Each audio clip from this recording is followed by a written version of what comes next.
So I guess now everything is okay. Um, I'm seeing here in the messages as something about a number. We don't ask you to write any number in the registration form. In the registration form that it's available in the chat, you just need to write your email in case you did the pre-registration. Case you didn't do the registration, just then fill up the remaining fields. That's it. So the number was just in case you came through the Zoom app with the code for the meeting, and then you would need the number to get in the password. Okay. So I hope that settled the issues with the number. Yeah, I had the same problem, Miguel, and the problem was that the form required a number, but if you skip that passage, you can go through and you simply finish filling in. It was requiring a number? Yeah. Yes, instead of the email, the program is requiring a number. But just skip it. Just skip it. Skip it. Okay. Okay.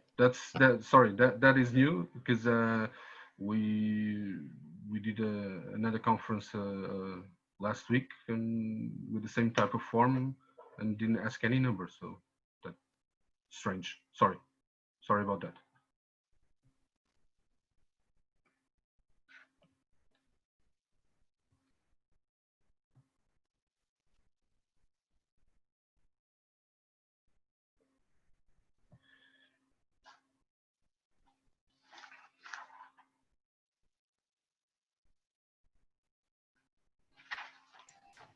Miguel, good afternoon from the Netherlands.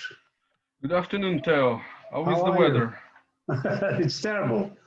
It's brilliant. 30 degrees. It's like temperature from your country, isn't it?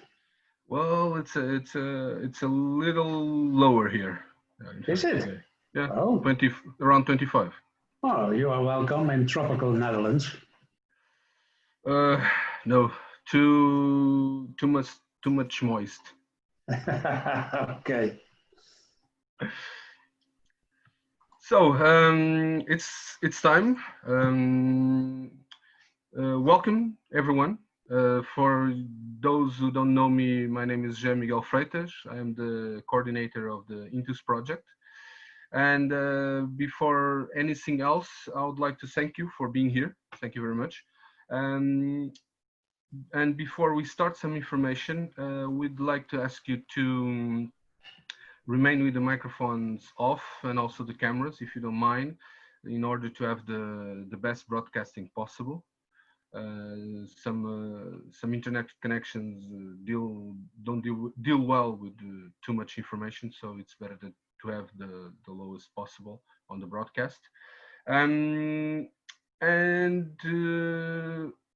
But at any time, as you see, you have the chat there. You can comment and put some questions, doubts that you have there. No problem at all. And we'll keep track of the chat or the message board.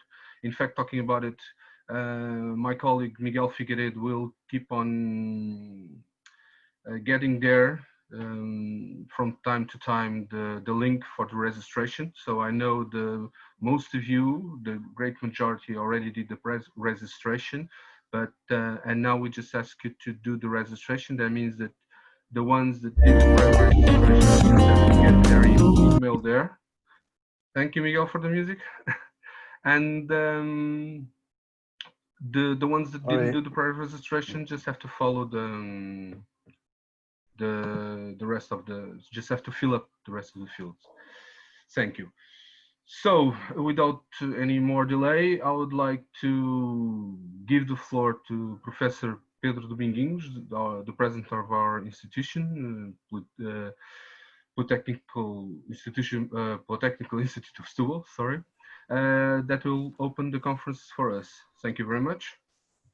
Good afternoon. Thank you very much, Jean Miguel. Good afternoon, everyone. It's a pleasure to have you all here in the Zoom platform. Of course, It's better for you and for us to receive you here in Portugal, but maybe we can receive you in the next future when this pandemic goes away. We hope so. So thank you very much for your presence, for your partnership, for all the partners of the Intus project. And this is a project special relevant in these days for three main reasons. The first is the main topic of the project is to help secondary and professional schools to set up their international offices to deal with their internationalization strategies. Nowadays, and I think in the next future, internationalization strategies will be at the core of all the education institutions, not only higher education institutions, but more and more secondary and basic schools. So these projects provides some tools, and one thing is very relevant. There are customized tools to help the schools to design and to implement their internationalization strategies. The second issue is related with the times itself, the self. We are facing a huge challenge relating with internationalization. We are used to deal with internationalization, especially with mobility, and more we have to find new ways of dealing with internationalization, namely virtual internationalization, internationalization at home, and other types of internationalization. So these times are, besides the pandemics, are good times for us to reflect in a strategic way how to deal with internationalization, how to involve all the publics, especially those with more social and economic difficulties, to be active members of internationalization. The third issue that I want to point out is related with the future of European policies related with internationalization.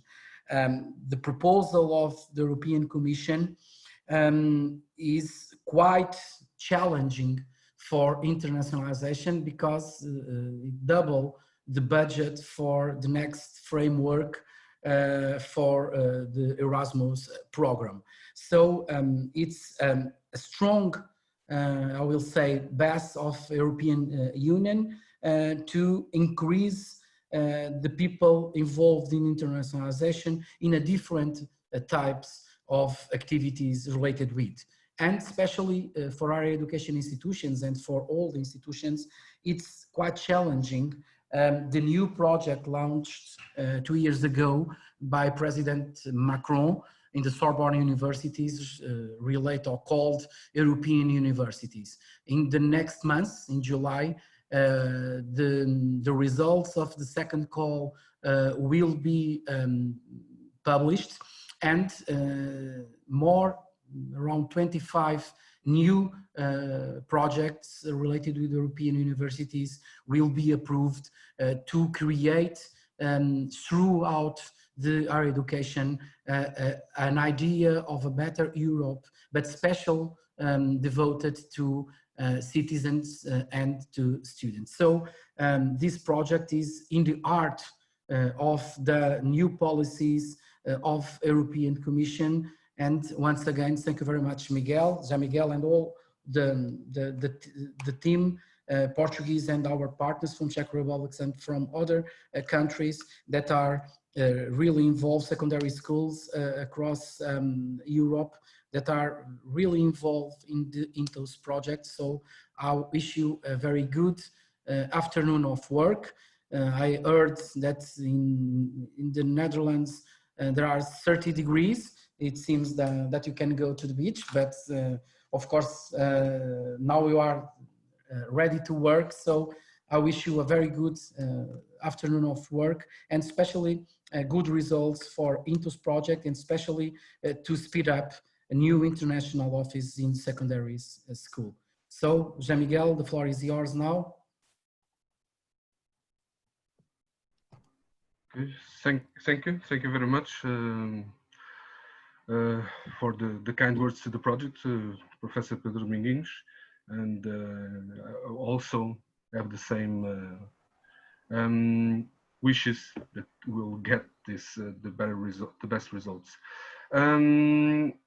So I would like to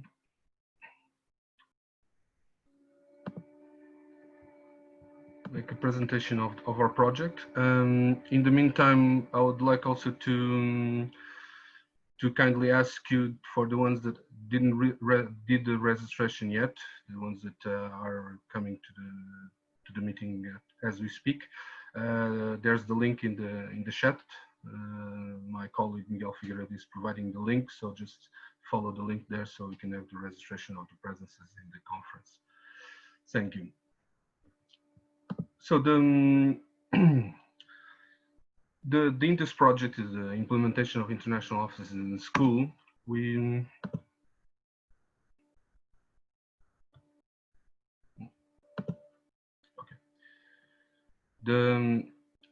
First of all, our project partners, the ones that the consortium of the project is made by two higher education institutions. Ours, that coordinates the project, Polytechnic Institute of Setúbal, also the Faculty of Education from University of Olomouc in the Czech Republic, and two schools that did all the work and testing the tools that we were developing through the project.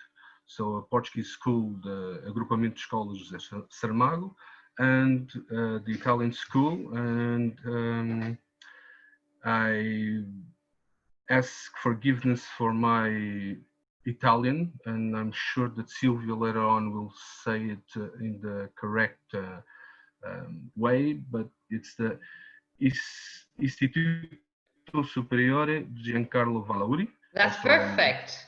Yeah, thank you, Silvia. My compliments. Thank you.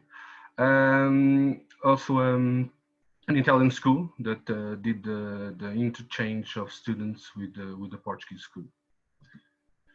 So the main INTES purpose is to allow the creation, well, to provide a framework for international offices in school, both for students and teachers throughout Europe.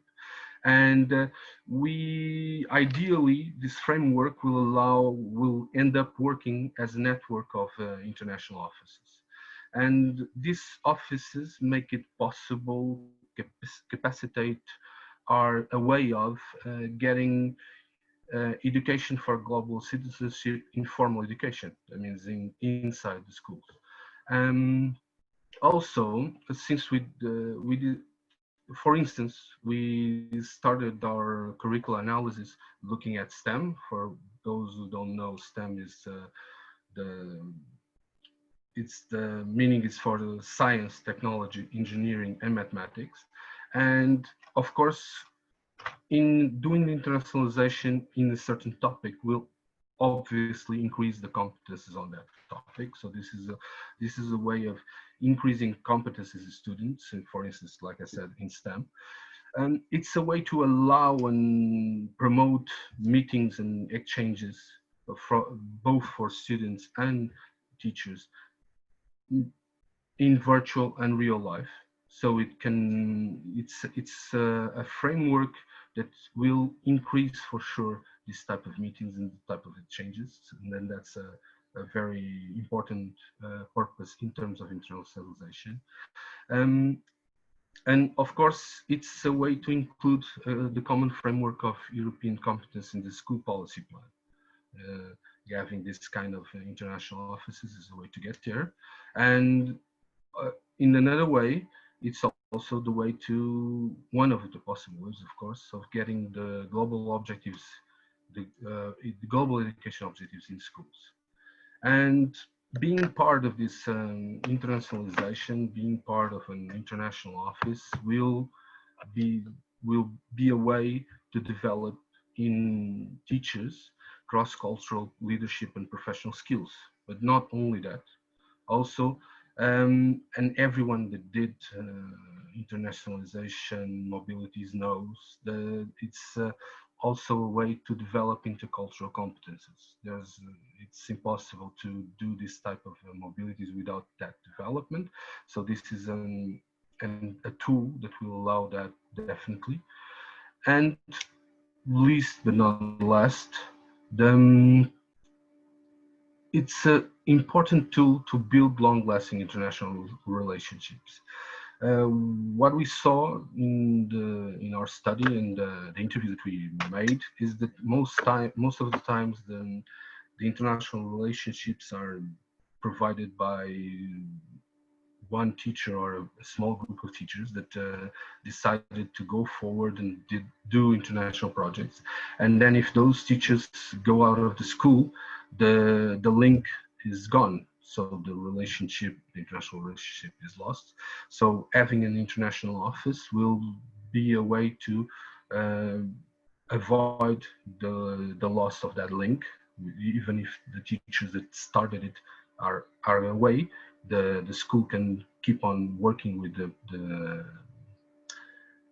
partners schools, because they have the structure for that. And who have we done and are still doing it for? And we are still doing it because as you'll see later on, we have a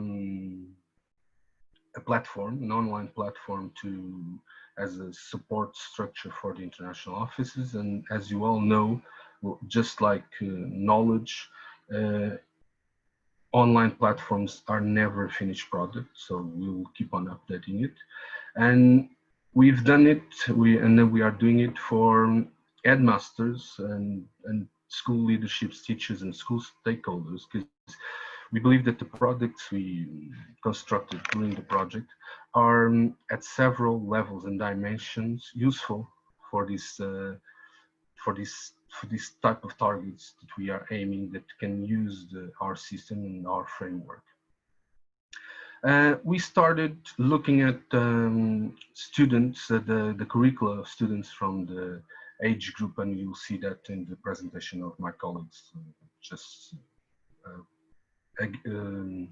when I finish. We'll have the presentation from our partners from the Czech Republic, and we started looking at the curriculum of students from age 10 to 16, and we also started looking at STEM. But you'll see that the final product that was created, it's not age restricted and not subject restricted. It's universal. But this was our starting point. And the reason we picked up these ages is because, in fact, it's a period of most of students' lives. They have to make several decisions, academic decisions, that will reflect on their professional and future professional development. And it's also the perfect time that they should do international interchange if they haven't done it before, because it's a time that it will be more helpful to them, in fact, if they didn't do it before, in terms of being aware of the world. But like I said, it's not restricted to these ages. In fact, because, and Silvia will explain that later on, the schools, due to some constraints, had to do the mobility with students that were actually older than 16. So it's not a restraint, it was just our starting point.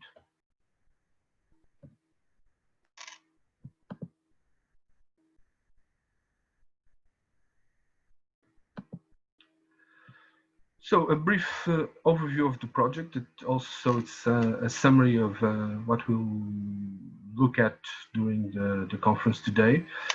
We developed 4 intellectual outputs, curricula analysis and comparison, and that will be shown just after me by our colleagues from the UPAL University.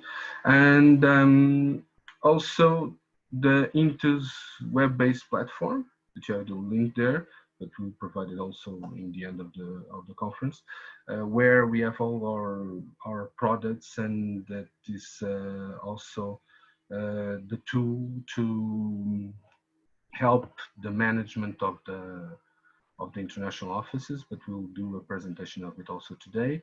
The pilot school activities ebook, we'll also launch it today, and will be part of it will be shown by Silvia. So it's a fine description of what was done by the schools in developing all this process of getting an international office, of developing a mobility project, and so on. And also the user guide for international office in school implementation. So a guide that will facilitate the implementation of the international offices. So it's we intend to do it in a way that is not an imposition. So it's not like a rule book, not at all. It's just as some guidance and or orientations that can be used and adapt to the context. That's something that we learn. It's impossible to have a universal guide. The context of the school, the culture, plays a very important role, and for that we can only provide guidance and orientation, and everyone has to finally adapt to their situation. So, in summary, the objective of the project was to develop international teaching and learning processes that allows schools to become more international, and at the same time raise competences in education through these international projects, for instance in STEM competences. And how to do that? Through our outputs, the curricular comparison, our interactive web-based platform for coordinators or mobility coordinators, international coordinators and teachers, and the development, the definition development of activities that the coordinator can do in an international office in school.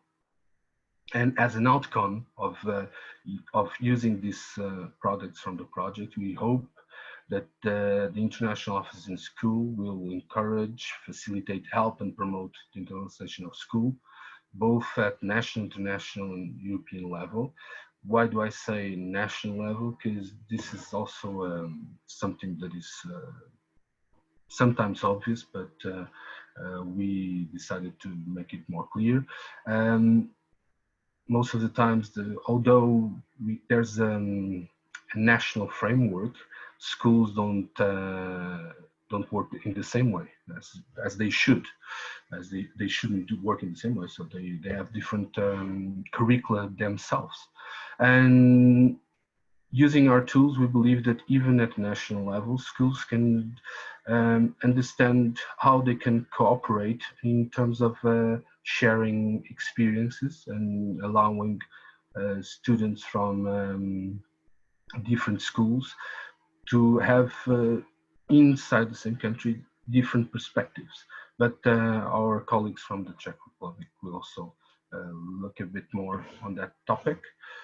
Thank you for hearing me, and I would open some space now for some questions, comments that you may have. You can post it on the chat, or you can also switch on the microphone now for this part. Thank you.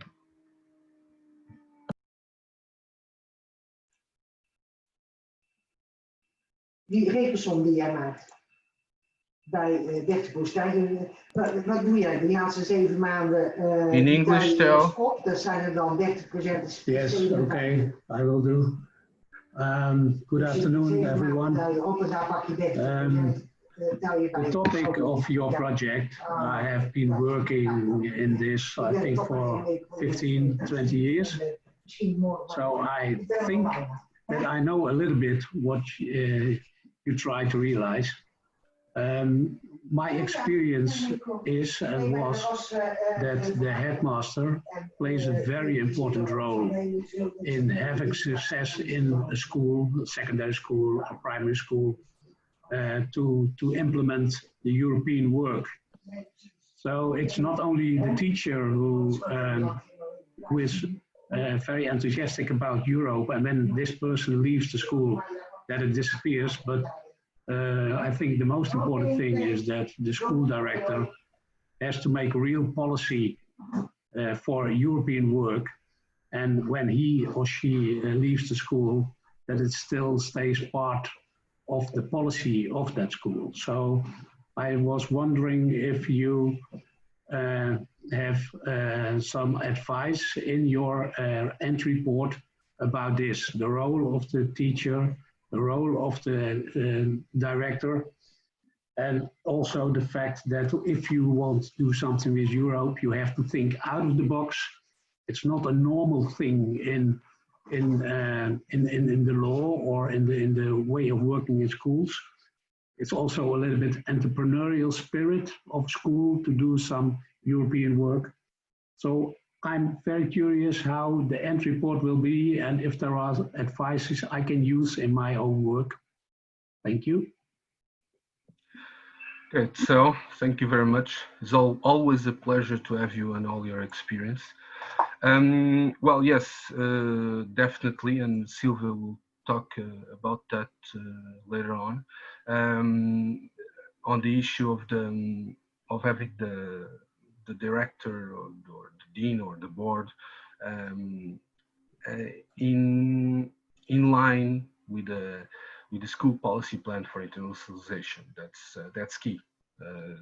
They are always the main responsible. So if you have a teacher that is very entrepreneur in terms of internationalization, but the director of the school is not keen on that and is not looking to go through that area, that means that it's going to be hard for the teacher, and when he leaves, nothing will endure.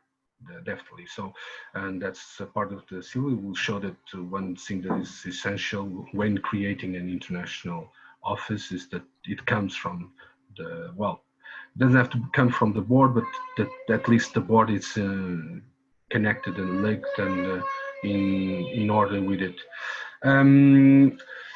On thinking outside the box, well, that's a hard part to show, and I'm not very sure that we could provide that that guidance. It's and tell if you have some ideas, I would welcome them. We know that it's necessary, but it's not something that's easy to show and to provide. I know. I have a suggestion. When there will be a next project, please get the people from the Netherlands in it, because we think we are rather entrepreneurial and not always following the law, but try to find solutions. And so, well, the entrepreneur definitely, and it's impossible to do it without being entrepreneur. But thinking outside the box is it's well, you have to train it. It's not something that you just say think outside the box. Yeah. Okay.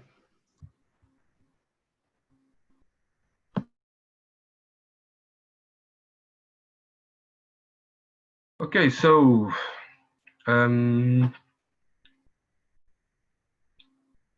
since we don't have any more questions, I will go now for we'll go forward with the presentation of the curricular analysis that was done and the results and how to use it. That is, it will be presented by our colleagues from the Faculty of Education from Olomouc University, Elena Juvova, and I hope I'm saying the name right. Sorry, Elena, if I'm not, and Andrei Duda. Thank you. Hi, everybody. Hello, everyone. I'm Ondřej Duda. I'm from the Faculty of Education, Palacký University in Olomouc. And my colleague, Alena Juvová, is also Hi. from the same institution. Hello. Thank you very much for the partners allowing us to be here today. We will have a short presentation on our part of the INTOSH project work. Our presentation will be divided into two parts. In the first part, we'd like to introduce the results of the project itself. And then in the second part, we will have a follow-up and we will try to introduce the ways or the concrete stepping on how to actually start an international cooperation in schools. We are aware of the fact that our presentation is very information dense, but we believe that you will all connect the dots after all the parts of today's conference. So I hope that you will not be scared of all the information that we will provide. So let me now just use a few seconds to share my presentation. I hope that the connection is good and it will take only a few seconds to do that.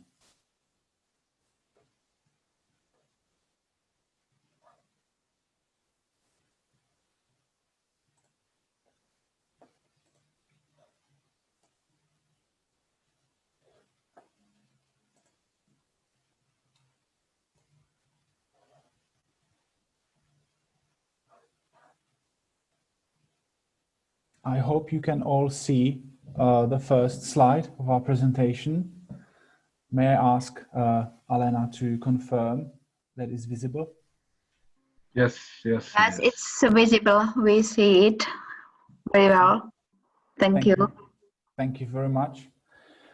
So the name of our presentation is Comparative Curricular Tool, a guideline for teachers to start international cooperation.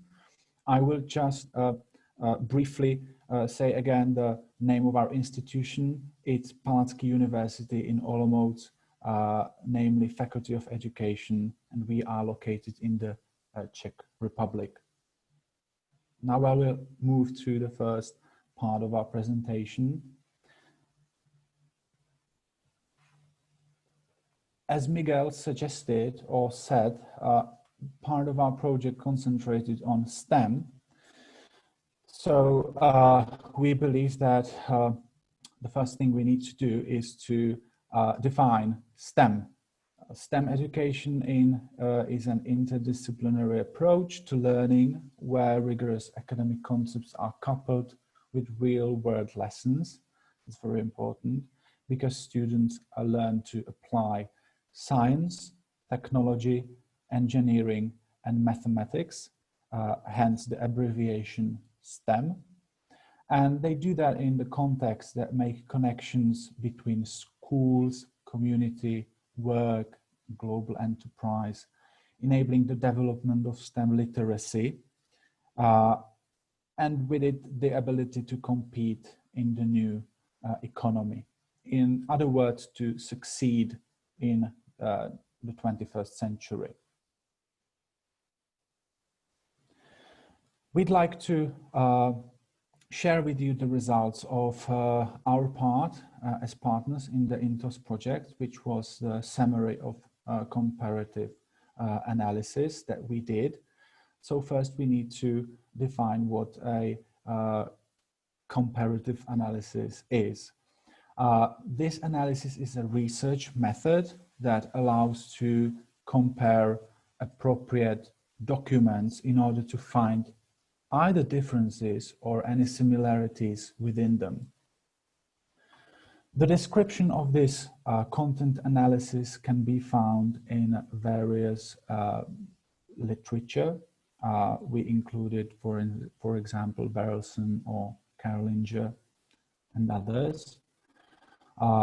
We have these sources included at the end of our presentation, which will be later available to all of you. So for those who would like to dive deeper in we provide the links. This document analysis is a form of qualitative research. That's very important to know before you start. And it uses a systematic procedure to analyze documentary evidence and answer specific research questions. I will talk more about the specific research question in terms of our project later. But I can now say very shortly that in our case, it was about educational aims, teaching methods, and others. So in terms of our project, we concentrated on STEM and how to use it in international cooperation.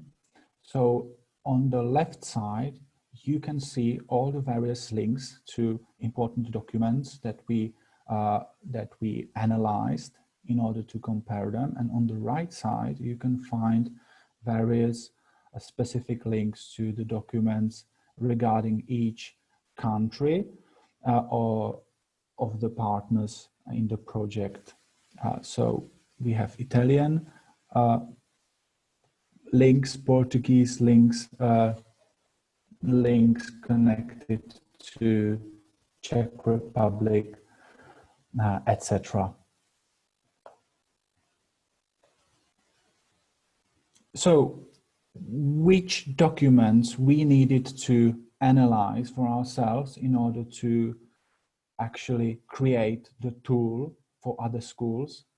We needed to take first Portuguese and Italian national curriculum documents and look for STEM disciplines in them.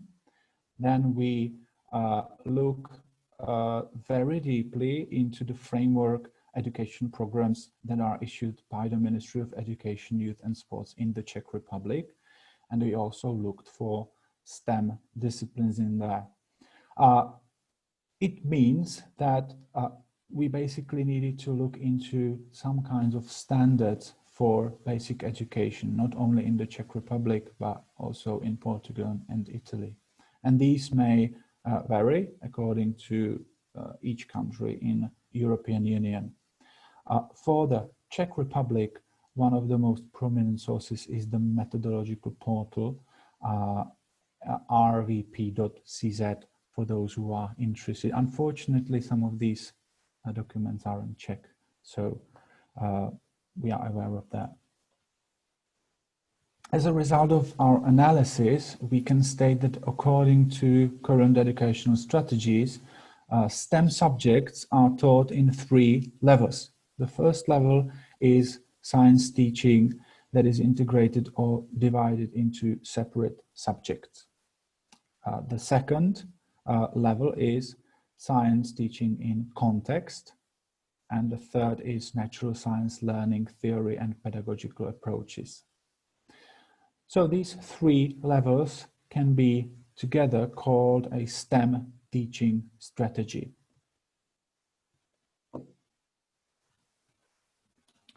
And there are common indicators established to perform the comparative analysis. When you do such a comparative analysis, you need to set these common indicators in order to do it successfully. So in our case, these are the common indicators. National education strategies focusing on STEM and digitalization. That's what we looked for. Scientific basis that focuses on practice and reflects its needs. We also call that knowledge basis. Next is providing STEM teaching strategies in there and supporting international motivation of pupils for learning and creating a framework for international partnership.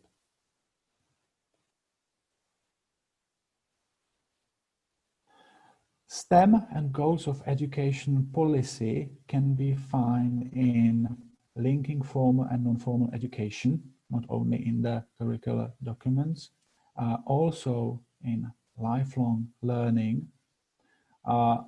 We must not exclude the topic of inclusion in education.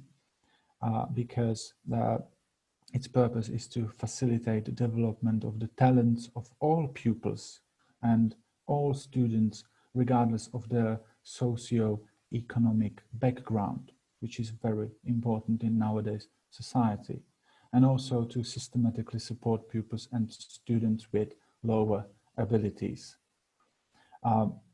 We live in the 21st century, which is an era of digitalization, so we must not forget about that as well.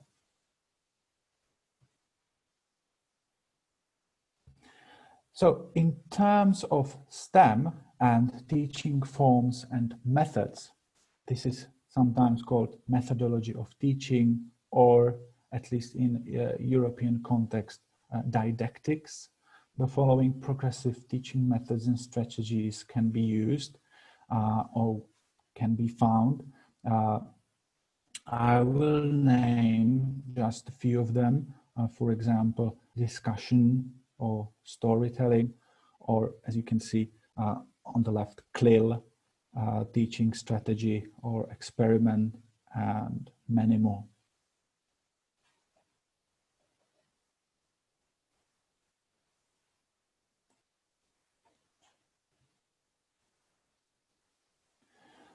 STEM is linked to the change of educational paradigm. This is connected to a global economy in transition and the fourth social revolution. We included a link to the video because of the time that we have for this whole conference. We will not play the video, but we encourage you to watch the video and all the links later if you like.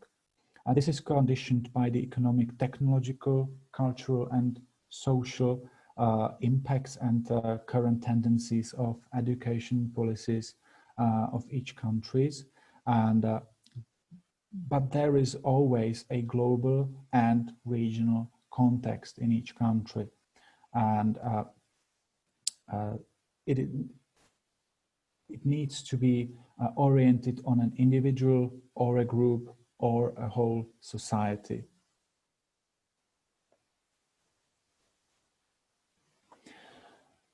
The change of educational paradigm is determined by the fourth industrial revolution, as I said before, and it includes the development of already developed sectors such as artificial intelligence, robotics, nanotechnology, 3D print, genetics, and biotechnology.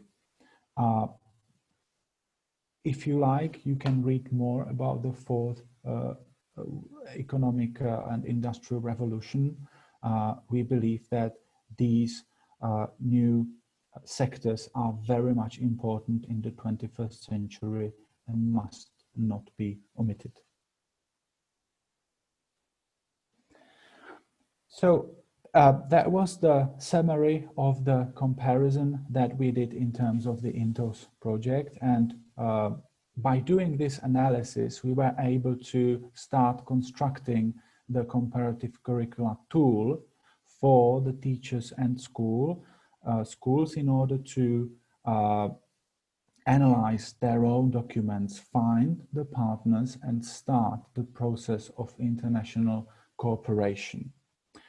The comparative curricula tool helps the teachers or the school to prepare and realize the process of the internationalization.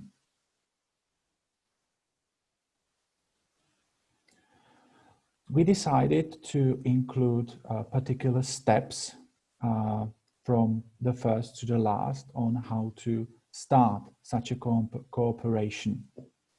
Sorry, I will just go back. The first is creating a strategy for the partners in the international cooperation. You need to know the length, its goals, which activities you'd like to include, what is going to be the target group. And also the second step is setting the working team, which teachers will be involved, which parents, students, entrepreneurs, globally or locally within your area.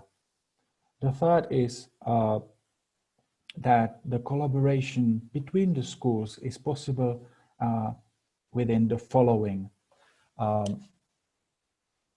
The first one is thematic fields, then cross-curricular topics or environmental education, ethics, ICT, European citizenship. In terms of each subject at schools, it's necessary to do a short analysis of the desired subjects. In our case, it was STEM, but in case of others, it might not be STEM.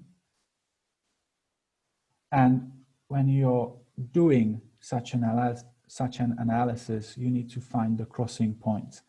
This needs to be done by the teachers involved in the project. And once you find the crossing points, presumably you want to cooperate in English. Someone needs to translate this.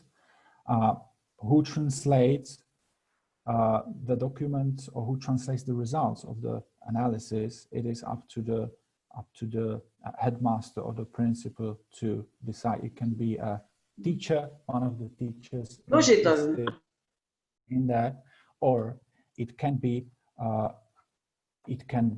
someone hired from outside of the school.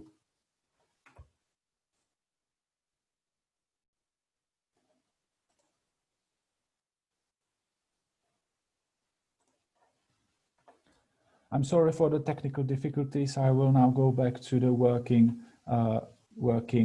presentation. I hope it will be better for all of us. Let me just continue with the fourth point or the fourth step. It's the proposal itself and choosing the topics based on the crossing points. So in other words, what can you compare?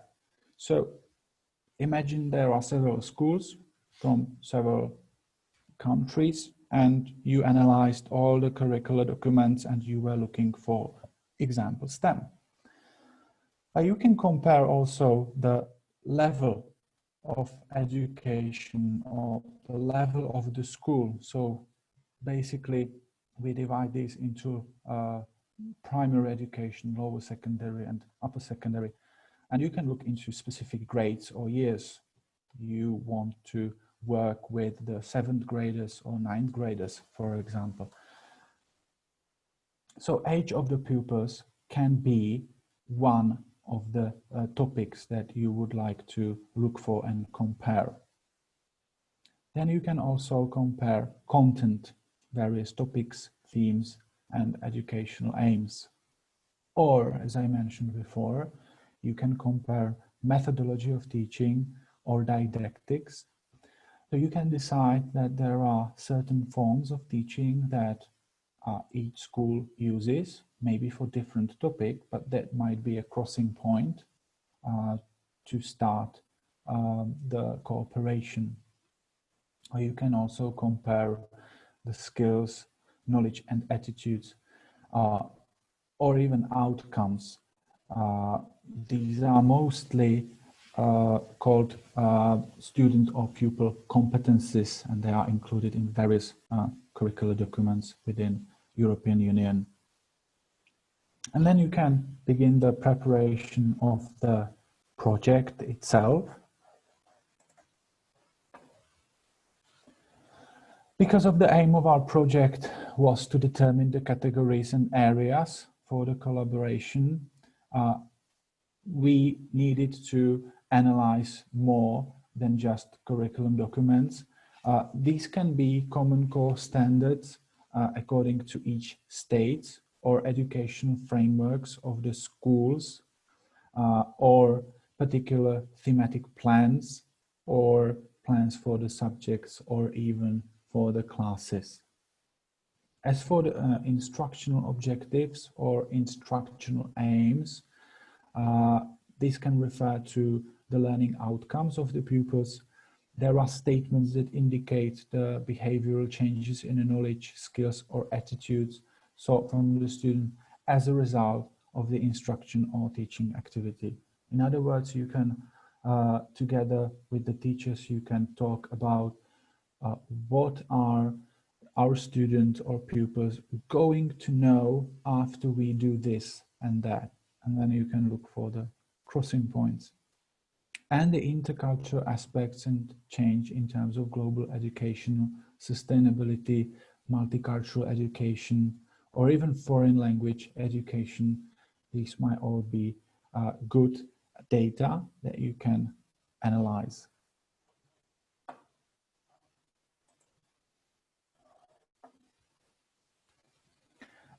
As I said, that STEM refers to science, technology, engineering, and mathematics, and it was just an example that we used in our project. But generally, when you have an aim or a topic, you look for the commonalities or overlaps of the subject matters. You can also look for the differences in the subject matters. You can find according to the level of education or the grade that there are several differences.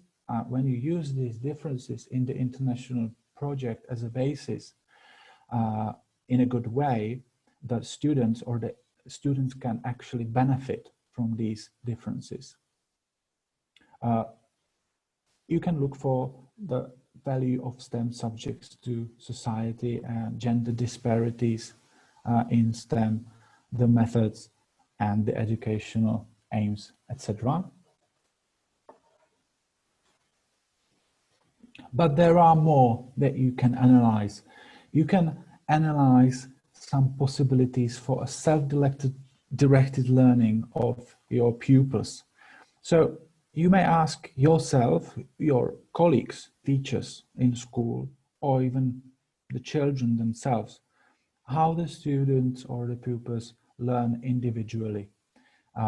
Because in this self-directed learning, they take the initiative in the learning process with, or sometimes without the assistance of the teacher. So you can look for perceiving learning needs of the pupils with special needs. You can set up learning goals. You can be identifying human and non-human resources for learning, selecting and implementing appropriate learning strategies, and actually evaluating their learning outcomes.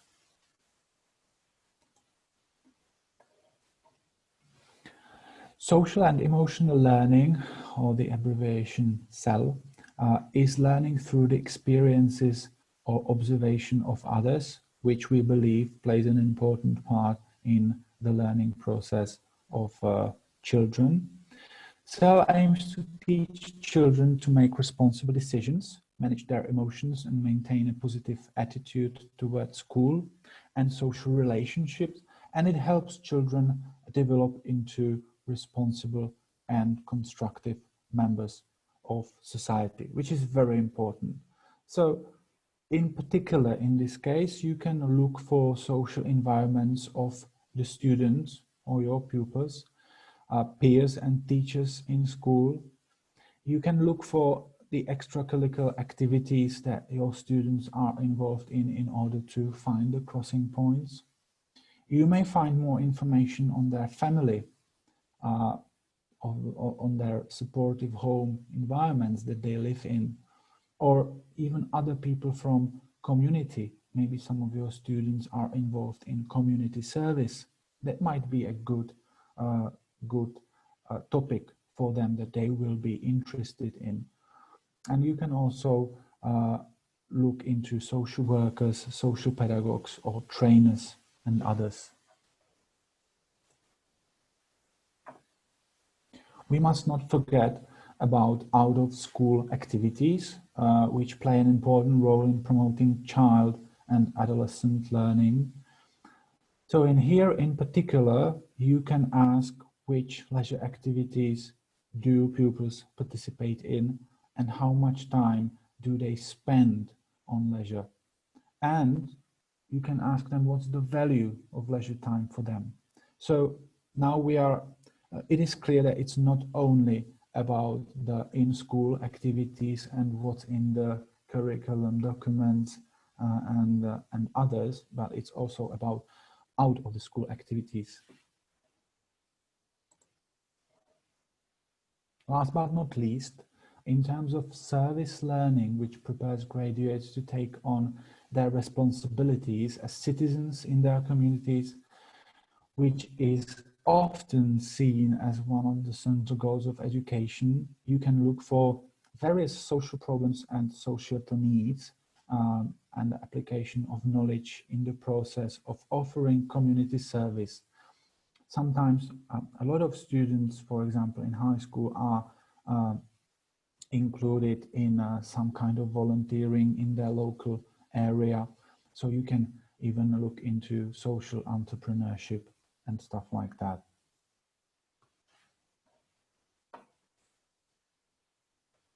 So here is the list of the references. If I'm not mistaken, the presentations will be available on the Intos platform. If not, I believe that we will have a way to give these documents to you. That's all from our presentation. Thank you very much for your attention. And if there is something that you would like to ask, then we are here. I think we have some time to do that, if I'm not mistaken, Miguel.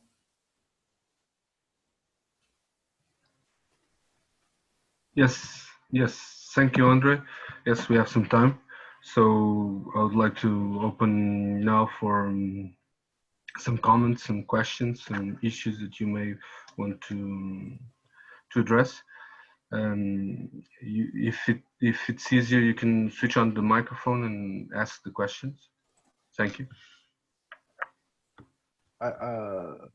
You also can connect your camera, please.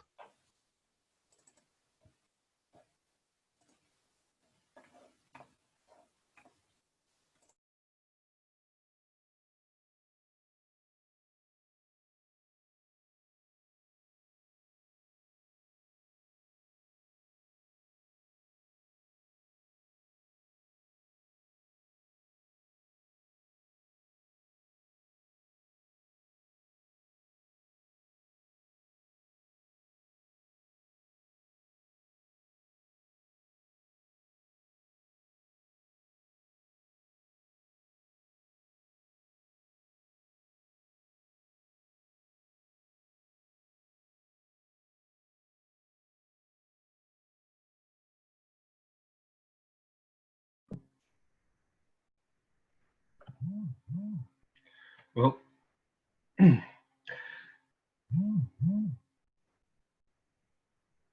it seems that everyone was enlightened by the presentation of Andre and Elena.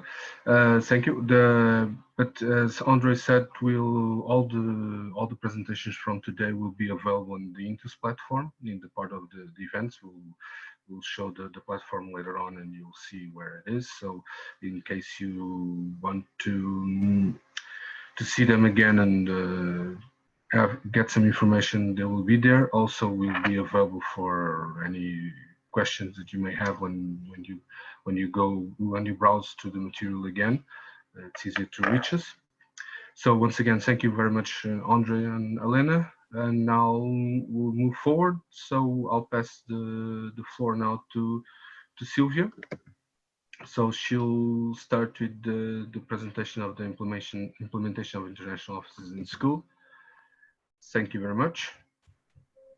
Thank you, Miguel. Thank you. I don't know, you should be able to see my my slides. Can you see them? Can you please confirm? Yes, it's okay. Right. Thank you very much. So I'll try to be clear and brief. So we are talking about the implementation of international offices in school. It might sound elementary, but it is not that immediate, I would say. So let's go immediately to the core of the question. So just give me 1 second, I have to minimize something. Right. So the implementation of international offices in school, what's it for and why? You will see how to organize this kind of office and what we mean with office. So those are the steps we're going to take. So We will see the international development policy, so the objectives of an international office, the structure, and the role of the international coordinator, which is really crucial. The management of an international office in terms of resources, tasks, budget, and financing, and then we will have an activity plan, of course.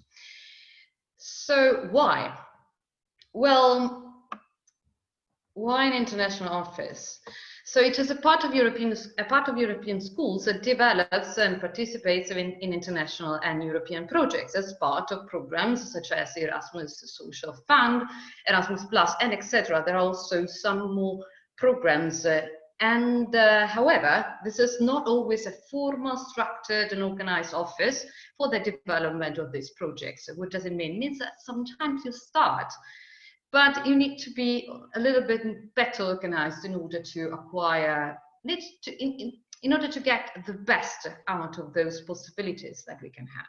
So the existence of an international office can provide schools with a more effective participation and with better results, from the definition of guidelines through applications to the completion of projects. So a structured body facilitates all the steps in a school. So an educational project passes through a strategic development plan for internationalization, and then only then you can go to come to an international office in your school. This is quite, let's say, easy and direct. So a school international office should exist as a formal structure reporting directly to the principal. With a formal structure, I mean that I'm not talking about a physical place. Well, it might be a physical place to, I don't know, maybe to have meetings, but I'm talking about a group of people working specifically on international projects. And they have to be located, let's say, between, imagine your school structure, right between the principal and the other bodies. So it is important to be a body composed by different members coming from different other bodies in your school. So the more different the people are, the better. And they collaborate directly with the principal. It must be anchored in a development plan for the internationalization of the school. So you cannot start from nothing, of course. You have to have a plan, and your school must be a school which is really focused on, or really keen on getting international. Whenever possible, it should be installed in a physical space with the support materials, if it is possible. It is not very needed, but to my experience and to our experience, having a sort of place just to store materials or to sit around a table to discuss some important issues, yeah, is quite nice, but it is not essential, let's say. And so this international office must have an annual activity plan. So all the activities must be put on paper, and they must be clear to anyone. Because when you have clear ideas of what you're going to do, of course, everything goes well, let's say, works quite smoothly. So what are the goals of this school international office? The first one is to encourage, facilitate, help and promote the internationalization of the school. We are living in a world which is constantly globalizing. So we cannot only refer to the territory around us. Of course, we have roots. We cannot forget who we are, where we come from. But there should be a place we want to go. So in order to enlarge the possibility for our territory to gain the best, to get the best out of European projects, we have to think European. We have to look far, let's say. So we promote inclusion, cooperation, social, digital, and linguistic skills.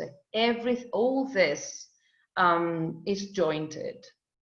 So it means that those project, keep an eye on all the differences between people, and they make those differences, let's say, either disappear in the sense that everybody is welcome, but also you can be who you really are, with your differences, with your peculiarities, and you're welcome because of that. Digital, because you can imagine that digital tools are used constantly, and of course, linguistic skills. Well, I think this is really, really, really interesting in the sense that English is a passport tool. But my students have told me that they want to improve their language. And when I asked them what kind of language, they replied Portuguese, because they went to Portugal. So it means that Italy is not only, sorry, not Italy, Europe is not only doomed to use English as a second language. We have many languages we shouldn't forget about. So define the guiding principle for internationalization. So we have to think about how to internationalize our school. Select, disseminate, and build projects with international reach. So again, all the projects must be thought in this way towards internationalization, becoming European citizens. And then we have a streamlined international agreements, programs with other schools and entities. Okay, so moving forward, so what structure for an international office? How can we build an international office? So of course we need an international coordinator. This is a key role. The international coordinator is the man or the woman who, let's say, controls and links all the sub-bodies that we have in this group of people working. And he or she is directly responsible to the principal. The principal is always the head. And this kind of person, so the international coordinator, has the duty to control, monitor the situation, and also make people work in harmony and solve problems. We need a permanent team, so the team must be established. And of course, this team should be multidisciplinary. Why? Because the more competences we put together, the better. So don't think that if we are working on an international project focused on STEM, you don't need somebody who teaches art, for instance, or you can get rid of literature teachers, because all the different aspects of knowledge come together, join together in order to give new ideas and to find solutions. Again, think out of the box. And that's why we need all the possible varieties of thinking minds. And then we need an extension team. It means that once you have created a body or a group of people in your school, you can always welcome newcomers because maybe there can be projects that could be developed with the help of other members that can collaborate for a certain time, for a certain period, and then forget about that. Well, not forget. I mean, they can join the team for a certain period of time if they want to. They're not obliged to remain. It is important to have a core, and then this core can be enlarged according to the needs of the project. This is what I mean, actually. Okay, so this is it. Are there any questions or anything you want to? I hope I was quick. Yes, Silvia, thank you. In fact, thank you. You had much more time. Okay, sorry, I can be longer. No, you want to. No, it's we are on schedule. Your next presentation it's at 5:30. So Yeah, but I can add something if you need me to be more no. specific. No. Thank you, Daniela. My colleague Daniela Rusticali said very clear. Thank you very much. But that means that we have more time for the for questions, comments, and issues. And I think considering that this is quite related to the schoolwork itself, I would say we could have some questions.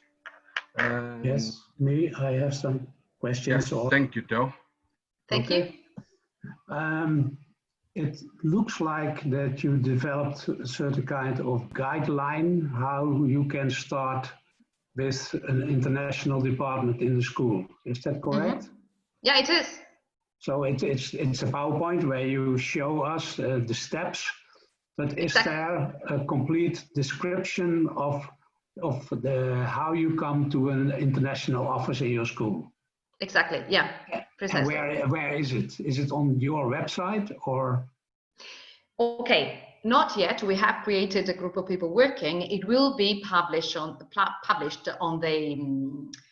website. In my next presentation, I will show you how the mobility has worked and all the steps we have taken.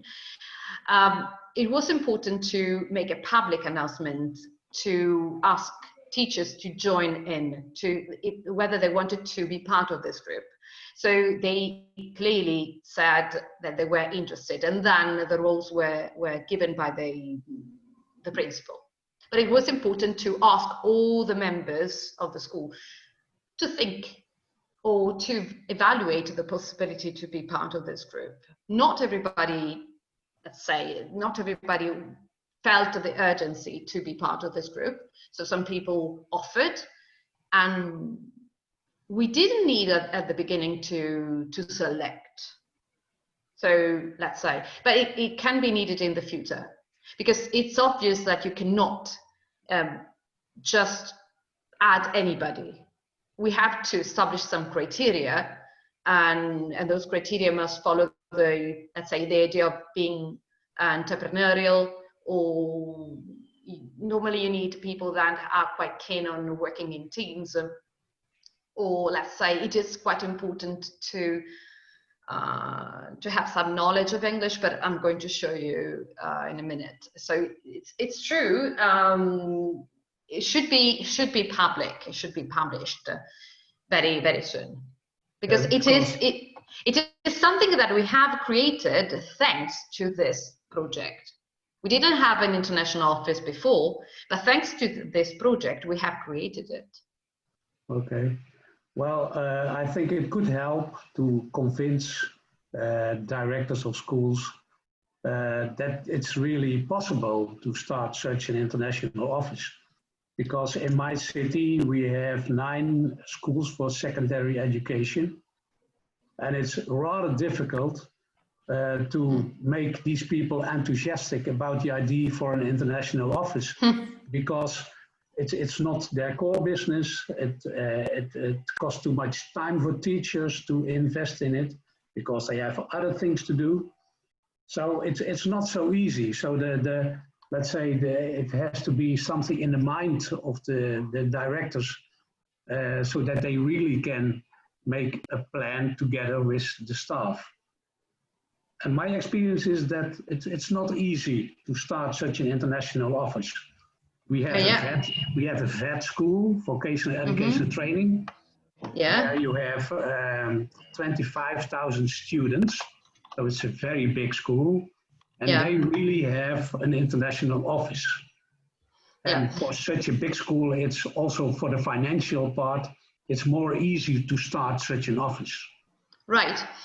Let me help you with. I need to present some other things I was mentioning before. Okay. If you, so that I can better answer your questions, right? Okay. Just give me 1 second, because my computer is doing something that I don't like. Just give me 1 second. I'll be with you. Well, Okay. in the There you go. in the meantime, Sylvia, if I Yeah. may, answering a bit to the questions that Theo asked. Well, we'll have the ebook. Well, the first edition of the ebook available on the platform. It details well, it details the way they started, the way the schools evolved throughout the project, the selection of an international coordinator, and that Silvia will talk a bit more now, and also the sequence of all the selection of students and so forth. Although Silvia is correct, the complete user guide to implement an international office is not done yet. We still have to upload some tutorials, so we'll have some kind of tutorial interview with teachers and on the several aspects of how to implement an international office, and I hope those types of multimedia material can be helpful to convince directors of the of how useful it is to have an international office, and how that can promote and facilitate the internationalization of schools. So, but that was just a small intervention. Sorry about that, Silvia, and I give you the word. Thank you very much. So I was talking about the international coordinator and this kind of profile. And so this person should have a knowledge of English at least. It is not important to be, let's say, a level C2. I should say that a level B2 is okay, let's say. It is important that you communicate with other people. But this person should be also aware of the European reality, which means, in other words, that this person should be a little bit conscious of what being a European citizen is. Of course, as I was saying, organizational skills, communication skills, and flexibility are very important. And yes, this person should have also some experience in international relations. Again, we are talking about being, let's say, willing to meet other situations, other countries, and also being able to use the language in order to confront and be curious. Of course, there is need. Of course, it is needed to have a good knowledge of the areas to be initialized in projects. In other words, if you write a project based on, say, languages, you should be quite familiar with languages. Otherwise, you cannot have, let's say, a bird view of the project. The ability, this person needs also the ability to establish positive relationships between cabinet members. I was saying that before. So this international coordinator should be the person who really coordinates the people and manages, and also makes it possible for the people to feel good, because when you feel good, you work well. Again, of course, to establish positive relationships, I was saying, and the leadership and managerial skills are very, very, very important. The delicate thing, so what is, I would say complex, is to be quite assertive, but maintaining, not being the boss, let's say, but being the manager, which is a little bit different. It is not perceived as somebody who is giving orders, but it is perceived as somebody who is just gathering all the potential, all the different potentialities of all the members. Okay, let me proceed, if my computer allows. Okay, so we were talking about resources, tasks, budget, financing, and activities. Well, when we talking about resources, we can have permanent team, a multidisciplinary team, extension team. Also, we need a physical space with materials. So we can have human resources and physical resources. And when we talk about financial, we need to know how to manage money this time, because of course we need money to do mobility, for instance. Tasks, we can have academic tasks and administrative and financial tasks. The budget can be used for more human resources, for material resources, operational expenses, and we need also a budget for each project. So this must be managed very well. Okay, what about financing? So main and complementary funding sources, and we have, talking about the activities, we have teacher mobility, students mobility, and sorry, there is something on my screen which doesn't permit me to read. Just give me 1 second. This is making, okay, never mind, sorry. Just because I don't read, I cannot invent. Right, here we go. So what are the conclusions? Most European schools developed European projects without, however, having organized an international office. Of course, you can proceed, but an international office facilitates everything. So schools often do not have an international development plan with a strategy for internationalization. And this should be done for the same reason. For the same reason, we should build an international office. The international participation of schools often depends on some teachers who develop restricted and loose projects. It's true again. So it is really important to think about, to structure projects. If you have a structure that works well, your project will be structured. For schools that intend to internationalize, the establishment of an international office is essential, and this is why I was saying the same things right above. And the establishment of international office is a process that depends on the principal's vision and the importance that his management, or his or her project, gives to the internationalization of the school. And this is really important.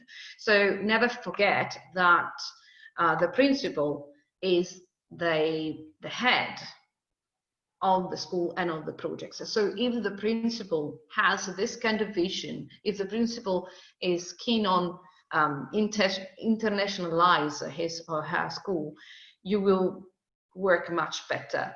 Of course, you cannot work against the principal, who is also legally responsible for what the school does. So if this person has this kind of vision, and the structure is well organized, and the key roles are clear, all the projects will have a completely, let's say, will become much more effective and better planned. Okay, and this is it again. So are there, and sorry, I have interrupted because my computer was giving some problems. So I apologize, but those are the things you were asking for, and I hope I was clear again. Are there any other questions, or is there anything else that you will need to comment? Yes, Silvia, I have a question. Yes, thank you, Maurizio. Okay, start video. Okay, bye. Do you think that the permanent team and the multidisciplinary team could overlap? It means the people could be the same partially, totally? Well, I don't know. I think it's difficult in the sense that it can be possible that the same willing people are involved in different projects in the same school. And I think that this should be avoided if it is possible. You know why? Because if you are involved in too many things all together, you cannot, well, either you burn out, or you don't have the time to dedicate to the same passion in everything. I have this problem. I always say yes to anything I am proposed, and then I must give in. I must give in. And this is the problem. Sometimes this happens at school. You have a group of people really keen on working. They always say yes to everything. And this is the result. Sometimes they are overwhelmed with a lot of deadlines they have to meet and a lot of paper stuff they have to fill in, and, you know, finalizing anything they have started. So yeah, this might be a problem. I would suggest thinking about who does what and trying to avoid overlapping if it is possible. But I can understand, Maurizio, that sometimes you always have the same people doing everything, not because they want to do everything, but because it is difficult sometimes to involve people in different activities. And I can also add something. That's why it is really important to involve all the staff, all the members of the same school into those projects, because they can give a contribution, and they can feel part of this great machine, which is the European projects. And maybe they can bring ideas as well. Sometimes people just renounce or don't candidate just because they are afraid, they don't know what it is, maybe they think they have no time, or they have always worked in a certain way, they don't want to change. Well, or maybe they think that those some projects can be too demanding, and so they think that they have no time. They can take a small part and do something and still feel quite, let's say, satisfied by what they have done and the contribution they have made. Okay, thank you. Thank you, Maurizio. Have I talked too much? No, Sylvia, still on time. Thank you very much, Miguel. And still with time for some questions. Well, in the meantime, I would like to remind everyone that we still have in the message board the link to register. I know that there are some that didn't manage to register. After getting that code, you just have to put a number. Then you need to fill the rest of the form. I have no clue why we have a code today. It's completely new. Well, I would like to ask Theo. Did it? Why not again? No. Did it address the question that you were posing before about? Yes, especially the last sentence where it's about the involvement of the headmaster, who has to support the ideas for doing international work. I think what also can be added is that it's important that someone in the school studies the Erasmus Plus fund information, because that also can help to get an idea what it's all about when you step into an Erasmus Plus project. And I suppose that all the people who are in this webinar, they all are from secondary schools. So when they want to find money for European projects, they come into the Erasmus Plus projects, isn't it? Yeah, of course. Yeah. Sorry. Well, money is needed. There is something wrong with my microphone, sorry. But I think that, let's say, those projects should be taken as an opportunity, not as a challenge. And I don't know whether I was clear. Let's say that every school should have a European vision. Of course, you need money, you need funds. And also, I think that there should be someone who studies how to write European projects and how to make them possible to be financed. But you can do that only if you have a European vision. You can do that only if your principal understands or believes that each school should go towards the European direction. If you ask me, I can tell you that, to my opinion, well, let's say in Italy, normally we go to school in the morning and our students do homework in the afternoon, or they are, in my school in particular, they are always involved in different projects in the afternoon. So if you ask me, I can tell you that, to my opinion, the future will be European projects. So students will not be asked to do homework in the afternoon. I really think that that European projects will be the normality. Of course, you have to find a way to finance them, to write them and get money. Unfortunately, no money, no food. Are there any other questions?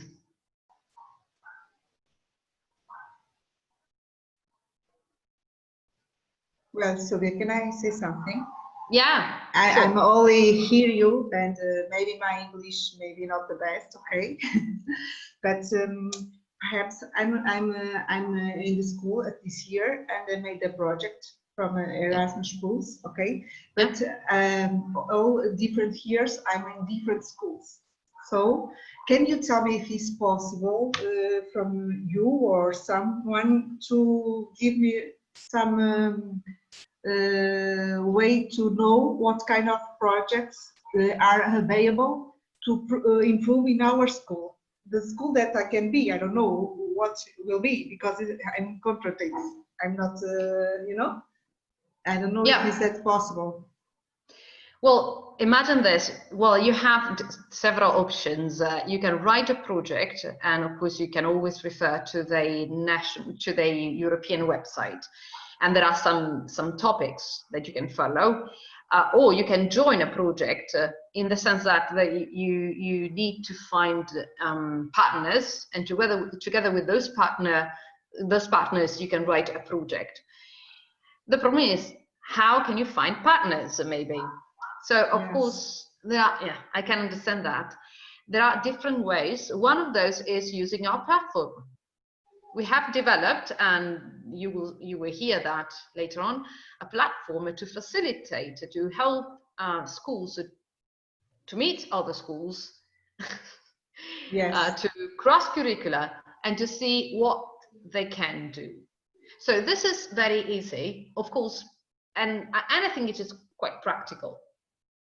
Yeah. So it is true that if every year you change your school, yes, that might be a little bit more complex, but still, you can put two schools together. So you can start thinking about a project 1 year, and then you still can work with the other school. I did it a couple of years ago. No, it was some years ago, and I was in the same condition. I started a project with one school, and I finished it with another one. Yes. Okay. There was no problem actually. So you can continue, and again, the fact that you change the situation can be a stimulus. Yeah. Can bring some new ideas. Okay. Thanks. Nothing. Right? Well, I just wanted to add.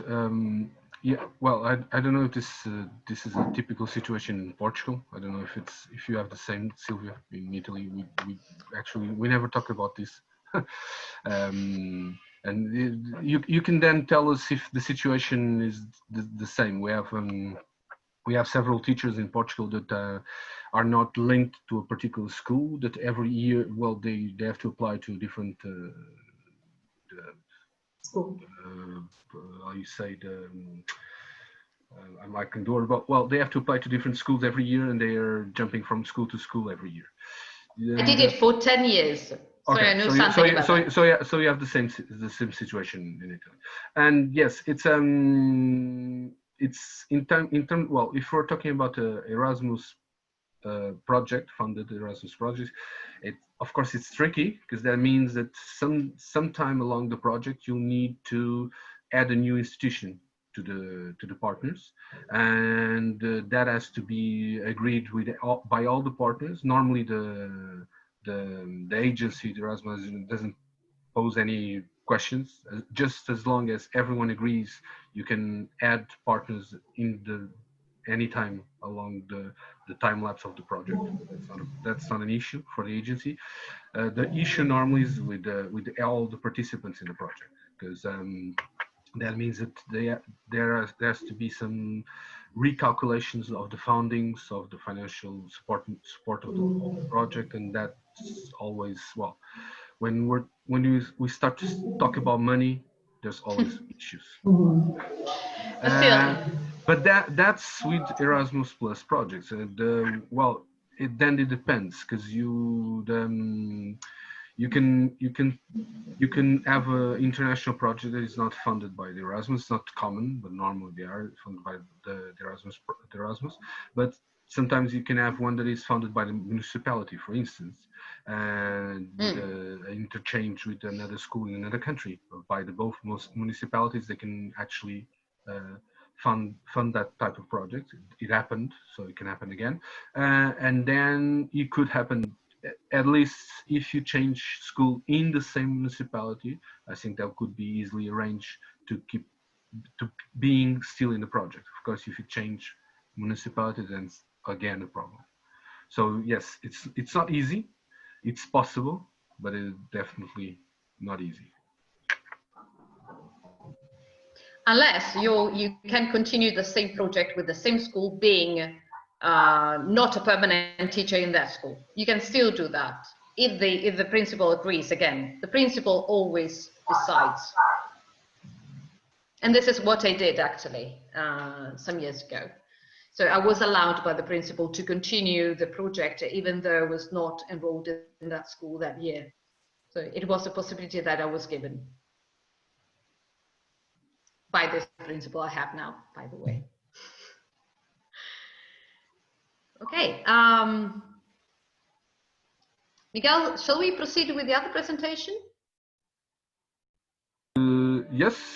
Well, I don't know if there's some more questions or comments. Don't know. Not in the chat. So no. Okay. So yes, you can. Once again, I kindly ask everyone to register in the link that we are providing. If you just add the number during the registration, please go there again and add the rest of the information, because we cannot know that who you are just by the number. We need the full information. Sorry about that. And thank you, Silva. Proceed, please, with the description of the mobility process that you and you as Instituto Superior Giancarlo Valauri did with the Agrupamento de Escolas Xaramango. Thank you. José Silva. Okay, if this can comfort you, we'll never be able to pronounce your school as well as you pronounce my school. It comforts me. It comforts me. Thank you. Okay, right. Give me 1 second. I'm going to share this. Okay. I hope it works because I'm not on my computer, and so this gives me it's perfect. a lot of problems. Okay, right, here we go. Students' mobility. So in this project, we have arranged a very, very nice mobility. This was the core of the project for my students and pupils in Portugal, and this was an experience, I must say. Okay, we had 2 schools. So we have Agrupamento de Escolas José Saramago. Is it correct? I hope. Anyway, and Istituto Superiore Giancarlo Valauri. Those are 2 different schools with different people, but you will see. We have done many things together. So those are the places. We are going from here, actually, the sun is here, and we have Suitable.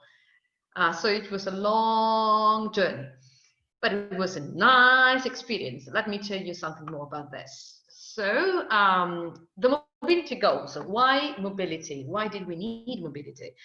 First of all, we need to identify common points in the curricula of the two countries within the scope of STEM through the general tool comparative curriculum analysis. So it means that first we tried to compare and contrast the two kinds of curricula that we had and find the kind of activities that could be done in order to, let's say, to make students acquire a better knowledge of STEM.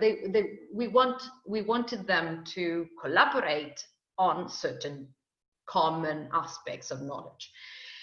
So, of course, the goal was test existing processes and new proposals for the implementation of international offices in schools, test the processes and phases of a mobility, selection of themes and activities, selection of students and classes, virtual exchange, travel preparation, and partner school reception. So all those very important activities were done. And then we had two mobilities were held in two countries, Italy and Portugal. So the first happened in Italy and then we went to Portugal. There we go. So there you have my school. This is the location, very nice. And here you have Setúbal, absolutely nice, right. So what are the strategies of a mobility? When you want to plan a mobility, this is a sort of, let's say, a to-do list in order to get the best out of a mobility. So first you have to look for a partner, just like Lourdes. Is that, I hope I have pronounced it correctly. And you have several ways to do that. One of those ways is to use our platform. Find the main idea of the project. Why here? Because you have to have a partner, and you have to have common points, and you have to decide what aspects might be interesting to be developed. And so then you can think about the main idea of the project. Then you have to find financing. And just like Miguel has said, this money can be provided by the European Union or sometimes by different entities. And then you have to make a selection of the areas of themes. Ours was STEM. And then you have to analyze curricula, because you have to, as I was saying, you have to find the common points. You have to find the themes that are interesting for both the schools, because all the students have to learn to acquire something during those mobilities and those activities. And then you can proceed and make a selection of students and classes and the activities. In some cases you have to select, in some cases you don't have to select. It depends on your project and it depends on your school. Well, my school is so huge. We have more than 2,000 students, and so it means that we could not bring all of them to Portugal. We had to select them according to certain criteria I'm going to talk about. So, and also the activities were selected according to the themes of the project. And also we had to think about certain kind of activities that could be done in a certain period of time. So they were selected according to the students, according to the technology that we needed, according to let's say the moment of the day, because you cannot do certain activities in the afternoon, for instance. It would be too hard. Well, a virtual exchange with fellow teachers was needed and is needed, because you have to organize all the steps of the project. You have to, can I say something? You have to make friends. I don't want to exaggerate, but you really need to get on well if you really want to achieve something. So the fact that you meet somebody even virtually gives you that particular touch which is needed. So introduction of virtual presentation of students and teachers. Also students must know each other before starting the real mobility. And we had an idea. We organized a Skype meeting and we asked the students to exchange their Instagram profiles. Because this generation is more keen on images and they like making friends in this way, and it worked very well. So instead of using traditional tools to make friends or to write letters or emails, we told them simply to exchange Instagram profiles, and we were sure that they would write, comment, share photos, because this is the way in which they make friends now. So it was really useful. Then you have virtual activities before the mobility, because not only they have to make friends, but they have to start something before meeting. Because during the mobility that finally happens, they will build something. Whatever they do must be started, but start before, cannot start there. Also because think about the fact that we had only 1 week, or let's say 4 days to work. And you cannot start thinking during those 4 days. You have to have planned. You have to have everything planned right before leaving, right before meeting all the people. And students must know what they have to do in order to, let's say, get the best out of it again. So mobility between Scuola José Saramago and Istituto Vallauri worked in this way. So the search for a partner and financing resulted from the project proposed by the Polytechnic Institute of Setúbal. So the project was written by the Polytechnic. The main idea of the project, the selection of areas and themes, was also planned and carried out in the project submitted to the Erasmus Plus agency. And the tasks that were put to the schools were those ones. So curricular analysis, which was absolutely crucial. Student selection and classes activities. This is again what I've just told you. We need to select certain students in order to do certain activities. A virtual exchange was needed between teachers to prepare the mobility, virtual presentation of students and teachers to make friends. I'm not joking. This is really, really important. Virtual activities before mobility, and finally mobilities in Italy and Portugal. So those were the different steps. I don't want to get into details unless it is really needed, because here you have a list of all the different phases, but I will read through quite quickly. So during the first mobility, we have prepared in 2 different ways, of course, because one group was traveling and the other group was receiving people. So if you think about the Istituto Superiore Vallauri, so the Italian part, we started in this way. So there was a teamwork session. Teachers prepared something. Skype meeting with the Portuguese coordination. There was a survey to establish students' affinities. This was quite important in the sense that we wanted, and this was suggested mainly by the Portuguese partners. I must give this to them, because they matched whom with whom, and this was done very, very well. It is important to try to match students according to their personalities. You can understand why, of course. So meeting with parents, information and authorizations. Of course, parents were met by the principal, actually, who gave them some general ideas of what this project was about or what it meant to have a guest. Well, it can be, let's say, it can sound superfluous. It is not sometimes, most of the times. So the preparation of host families, and of course we booked the transportation because we went.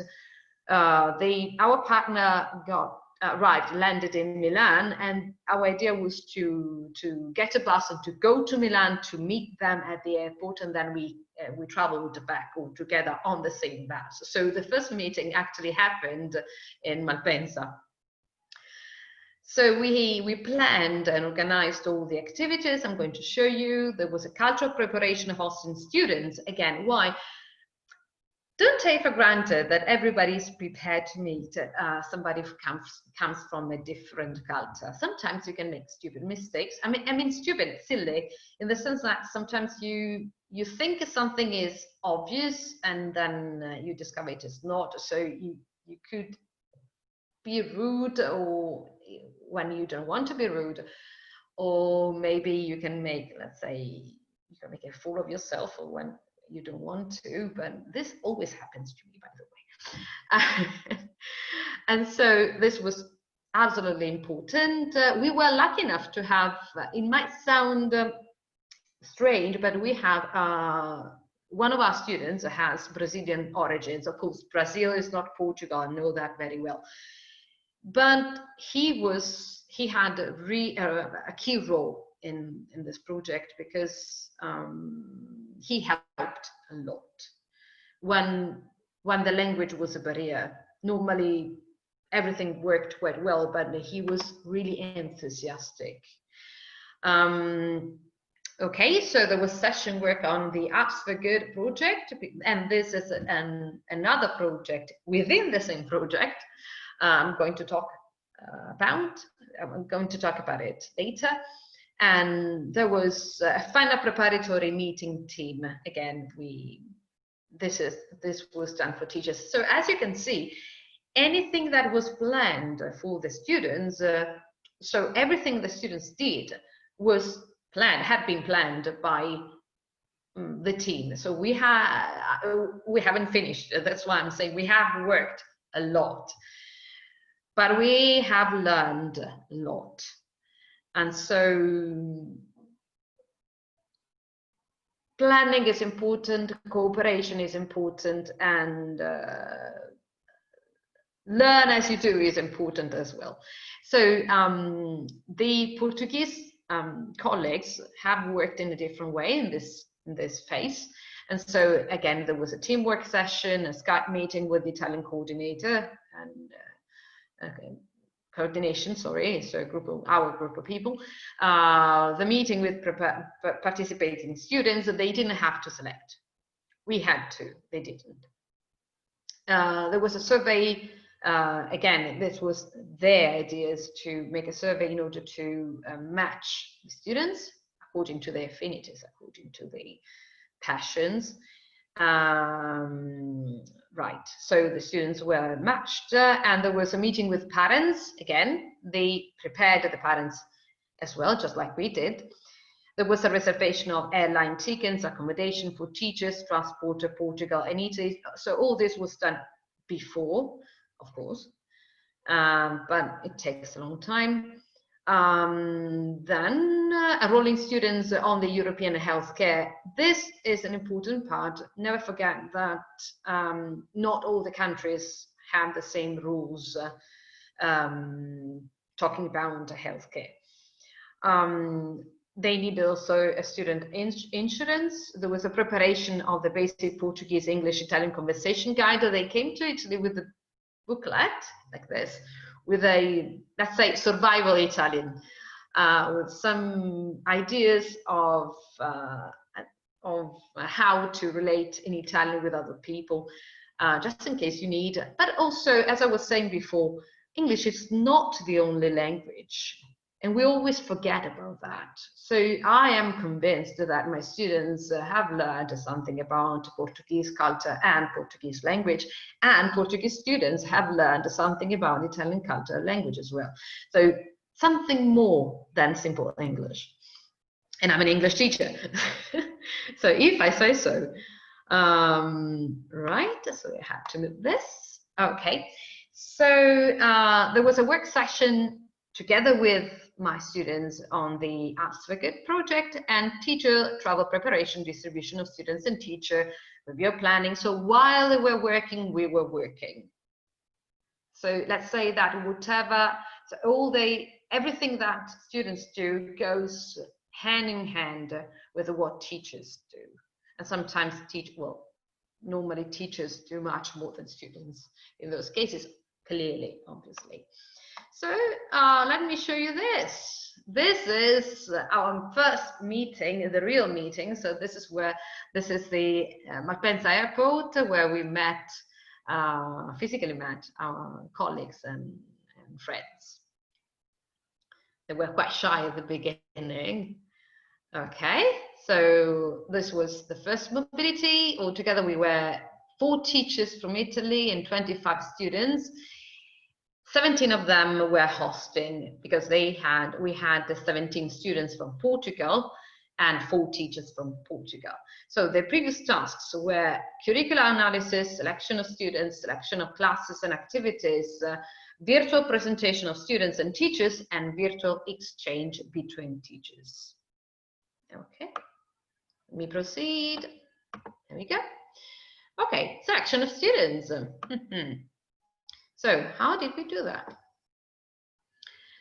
So the selection of students was based on criteria that obeyed a profile. So we preferred to have people with a strong motivation to participate in the project. So people that felt the need to see something different from the reality they are surrounded by. Reliability, because just because when you have a responsibility, you have to go with it. Real possibility of receiving a foreign partner, which means that not only you need a place, not necessarily a room, but a family that is, I don't want to say open-minded, but a family that feels well with the idea of receiving somebody who they have never met. Some people are happy with that, some people are not. So you cannot force people to have a guest if they feel uncomfortable with that. Adaptability and adaptability and flexibility. Just because something always happens, and so you have to adjust. And also communication skills in English were needed. For all the reasons you can imagine, the fact that you have to communicate with somebody who doesn't speak your language, that could have been, I don't know, maybe there could have been the need to communicate with the policeman or whatever. This was not needed, but anyway, we cannot bring out of Italy somebody who doesn't speak any English at all. And the application was made in Google Form, and the candidates interviewed and serialized. So it was a public tender was issued, and so we had more than 100 candidates that we had to select. So it was a 3 long days. There were 3 long days. And then you have Gruppamento de Escolas José Saramago. So the preferential preparation of secondary school students, they defined the criteria and candidate profile. It was important the fact that secondary education is recent, as school has, this is important, secondary education is recent, as school has reduced the number of students to be selected. So of a universe of 40 students, only 17 participated. So the number of students was reduced. That's why we had a higher number at the beginning, and this number has had to be restricted a bit. And then, so the first mobility, you can see here, Apps for Good, and this is a photo taken in my school. So 3 ideas resulted from the curricular analysis. First, the realization of a central activity in the first mobility, Apps for Good. It consisted of a joint work of Italian and Portuguese students in the design of an aid application for young people in international mobility to be submitted to regional competition in Portugal. This was really nice. So those students are coming from different realities, coming from different schools, work together in order to develop an app to help people travel around Europe. Just the idea of this is amazing to me. And so here you find the school preparation work, a virtual preparation work, a joint classroom work in Fossano, so my school. We had a post-mobility virtual work presentation in person, because the presentation of this app was finished and presented in Lisbon, I think, if I'm not mistaken. And yeah, and virtual in Lisbon, yes, of course. So it was presented physically and virtually in Lisbon. And if I'm not mistaken, this was the first time that such an application, such a team, so an international team, has participated in this Apps for Good contest. The project was, sorry, here we go. The project was particularly important because it was cross-cultural, transversal, and international. Cross-curricular, sorry, means that we study different subjects, and those are the subjects related to STEM in this list that we have in common. Transversal means that our students, pupils, sorry, are enrolled in different schools, so they study different subject matters, but still they had something in common. And international, because we had 2 schools working together. Okay, so this was a useful tool to allow young people to move around Europe easily, and our motto is knowledge builds bridges. So this application, the Apps for Good application, is developed in 3 areas: general information about countries, small guide to conversations, and fun plays.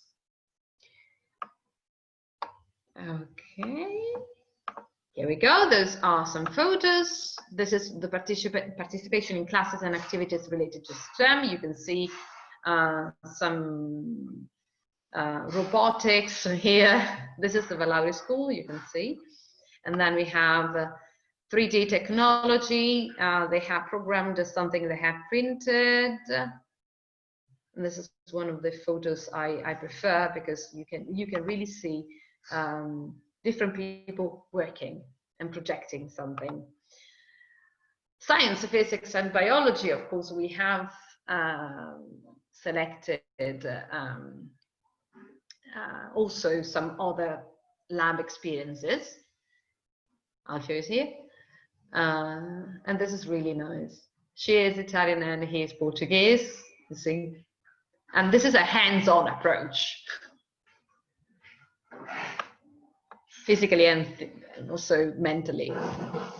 And here we have participation in general training activities. And those training activities were quite interesting in the sense that together with lab activities, we planned also some cultural activities. The first one was the visit to the Turin Cinema Museum on the very first day. So the Portuguese students landed in Milan, and then we went to Turin to visit this museum before meeting the hosting families.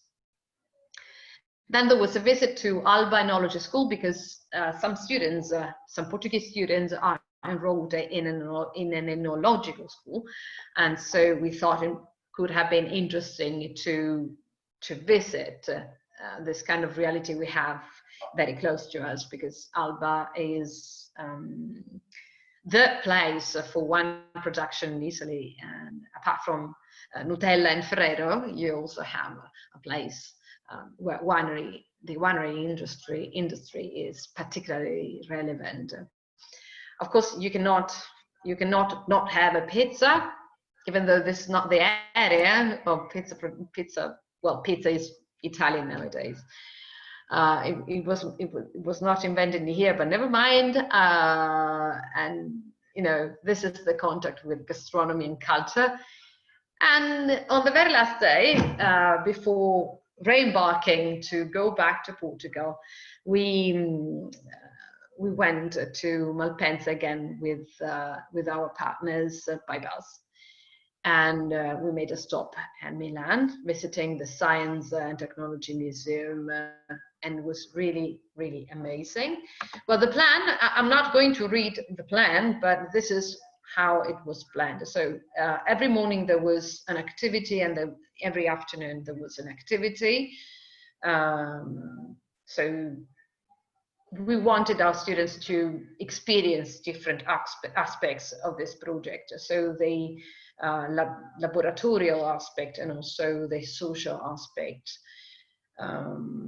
Just because you not only you can learn about maths, but you learn about soft skills, and you acquire soft skills, or you hone those skills. Okay, the second mobility happened in Setúbal, and so it is the other way around. This is where Setúbal is, yeah. And we had 4 teachers from Portugal, 19 students, and only 14 of them hosted our students. We were 3 teachers and 23 students. So the previous tasks were selection of classes and activities, again, virtual exchange between students and teachers, again. Never forget that we cannot let the time pass between one meeting and the other one.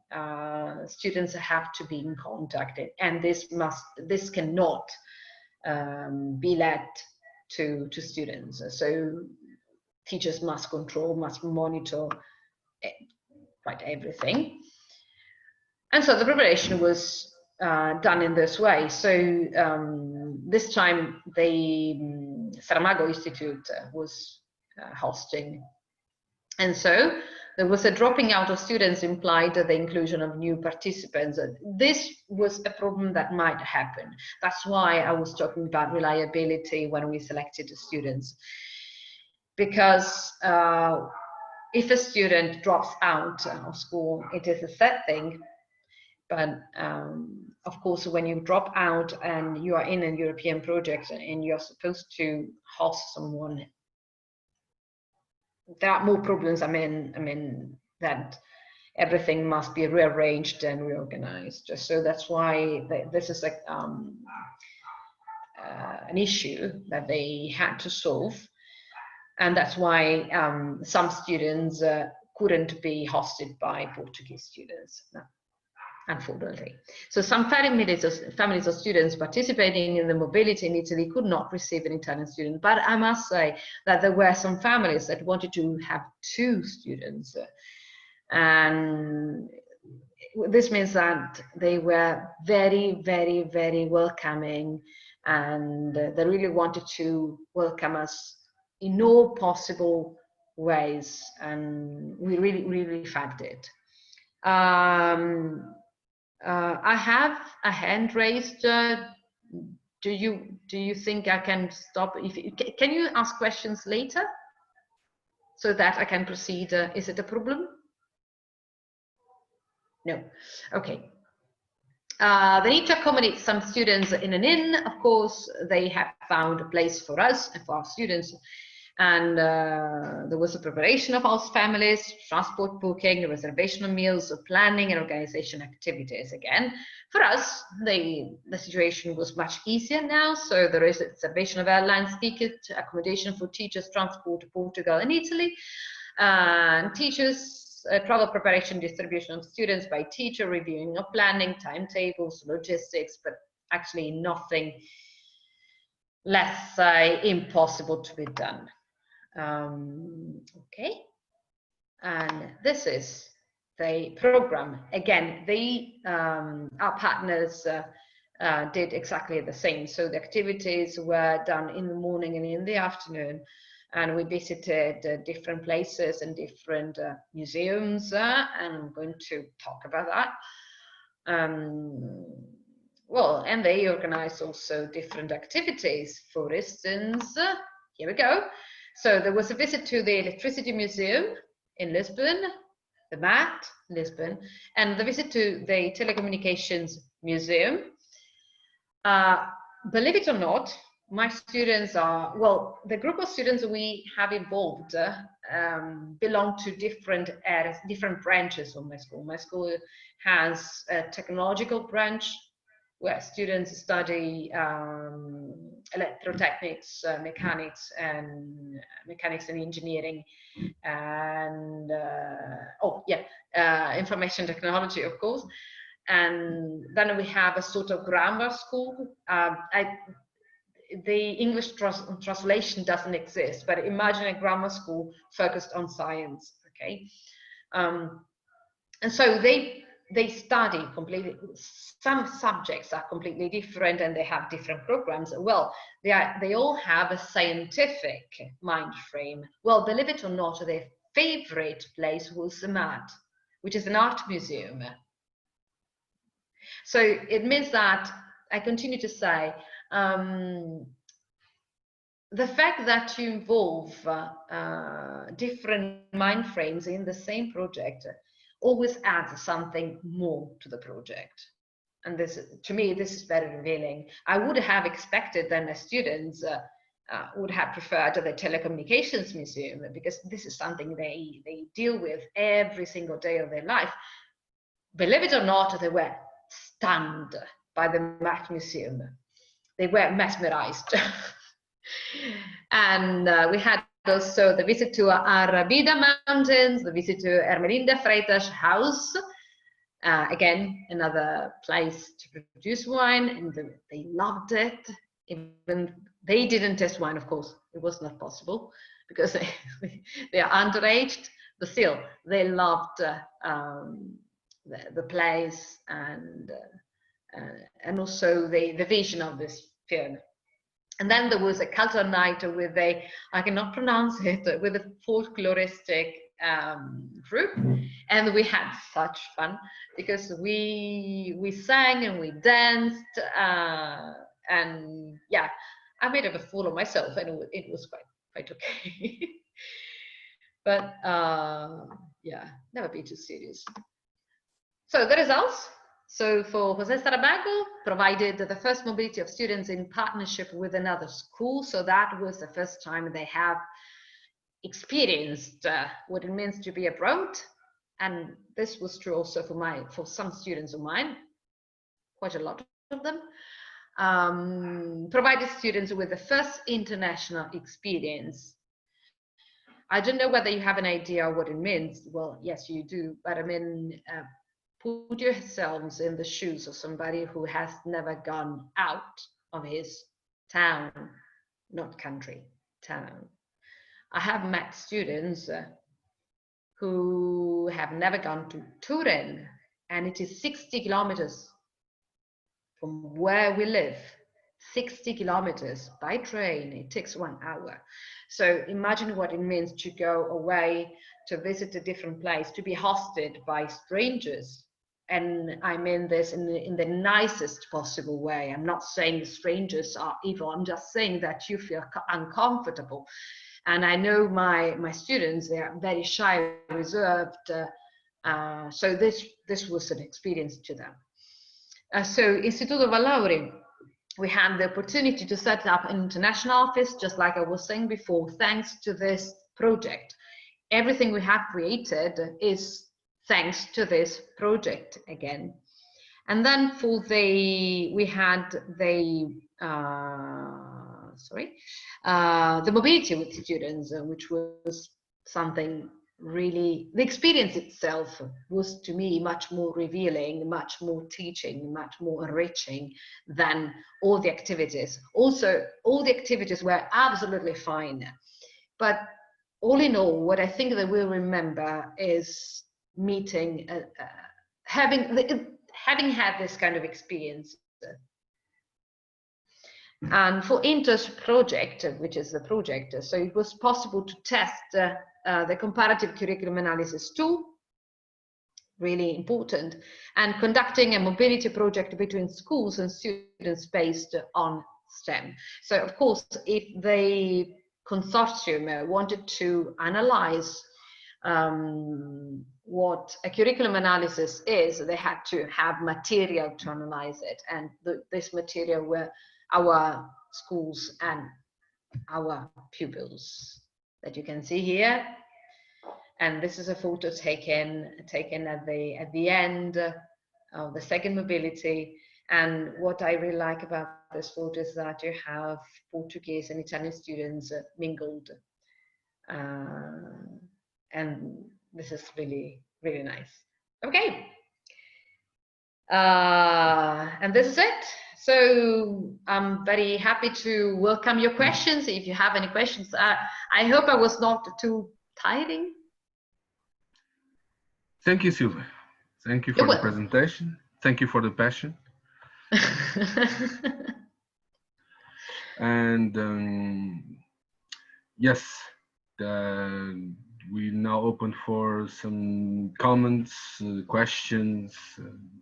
I think that somebody was trying to ask me a question during the presentation, and I asked to answer those questions later. Oh, so, yes.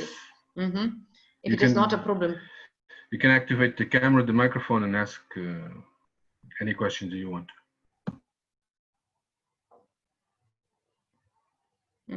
I'm just reading the questions in the chat if you have any questions.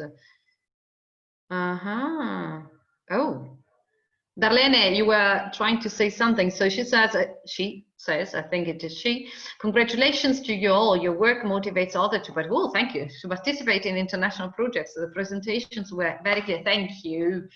Thank you very much. I hope, well, actually, I have to thank my colleagues, my Portuguese colleagues for the slides, because they were, I wouldn't have been able to, to present in this way if it weren't for my colleagues. Yeah.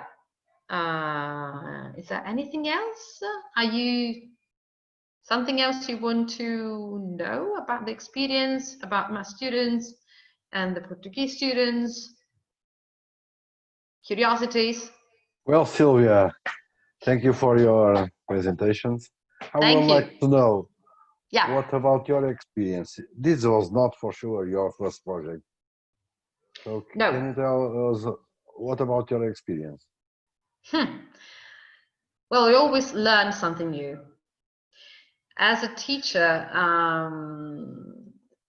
I think I have learned something more about teamwork, which is very important.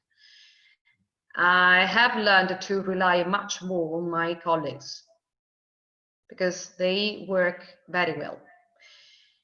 And I have learned that the more you do, the more your students can learn.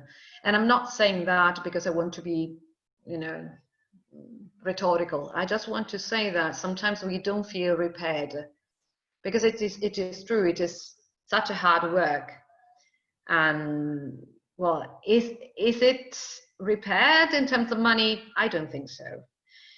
But what I can see is that there are some people, young people, that look at me and my colleagues with a grateful eye, saying or meaning, thank you, teacher.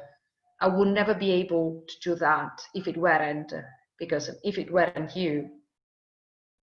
You know, and I don't feel the saver, but I know what it means for those people to have the possibility to do something I don't know when they can take this kind of step again. And I feel richer because of this. I put myself in their shoes, and I think I would be grateful to whatever, because I think it is not only what you do physically. I mean, the idea of moving forward, the idea of doing something, it shouldn't be, it doesn't need to be perfect. The fact that you have taken steps, that you have developed something, is much more meaningful than just, you know, doing some exercises. Thank you, Miguel, for the question. Thank you, thank you. Well, we are running late, but it's my fault again. No, but no, like Mauricio said, thank you for the enthusiasm. But I really need to ask you something, because that was something that amazed me during the project. Because, for instance, for the Portuguese students, this was a one-in-a-lifetime opportunity, because due to the socio-economical background that they come from, most probably they wouldn't do this. They wouldn't travel, that's for sure. And we don't even know when that would be a possibility, even when they are finished with their studies and working. So this was a real life-opening eyes experience for them, because they were really concentrated on that area of Portugal. But for instance, your school comes from a rich location, so that means that how come your students are so grateful? Because it looks like they shouldn't have any barrier on doing this privately. Of course, it wouldn't be with a group and studying, but traveling and having this kind of experience. And that was something that amazed me, and I would like to hear you about it. Thank you. Yeah, okay, thank you very much. Well, okay, I will be brief. Don't take for granted that a location which is rich always ensure people the possibility to travel, because of course maybe you can have the means to travel, I mean the monetary means, but most of times you don't have the mind, which means that money is sometimes perceived to be stored and not to be used. So in some cases, in a lot of cases I have met here, rich, I don't want to say rich, but let's say hard-working families that run very important businesses prefer not to use money to develop knowledge, which might sound quite awkward, but believe me, sometimes it is really, really strange for them to go out of their boundaries, because they think it is not needed, or they think it is a waste of money. And money, again, must be stored to build houses, larger houses. I'm not criticizing their choice. It is their money, they decide how to invest it. I'm just saying that sometimes it is really difficult to convince them that traveling and meeting other realities is an investment. So it is true you spend money, it is true you get something. But personally, I'm quite lucky. I have traveled a lot. So I know what I have seen, I know what I have learned, and I was poor. I mean, I don't come from a well-off family, but it was when I was young, I really wanted to discover the world. And my family gave me the opportunity as far as they could, of course.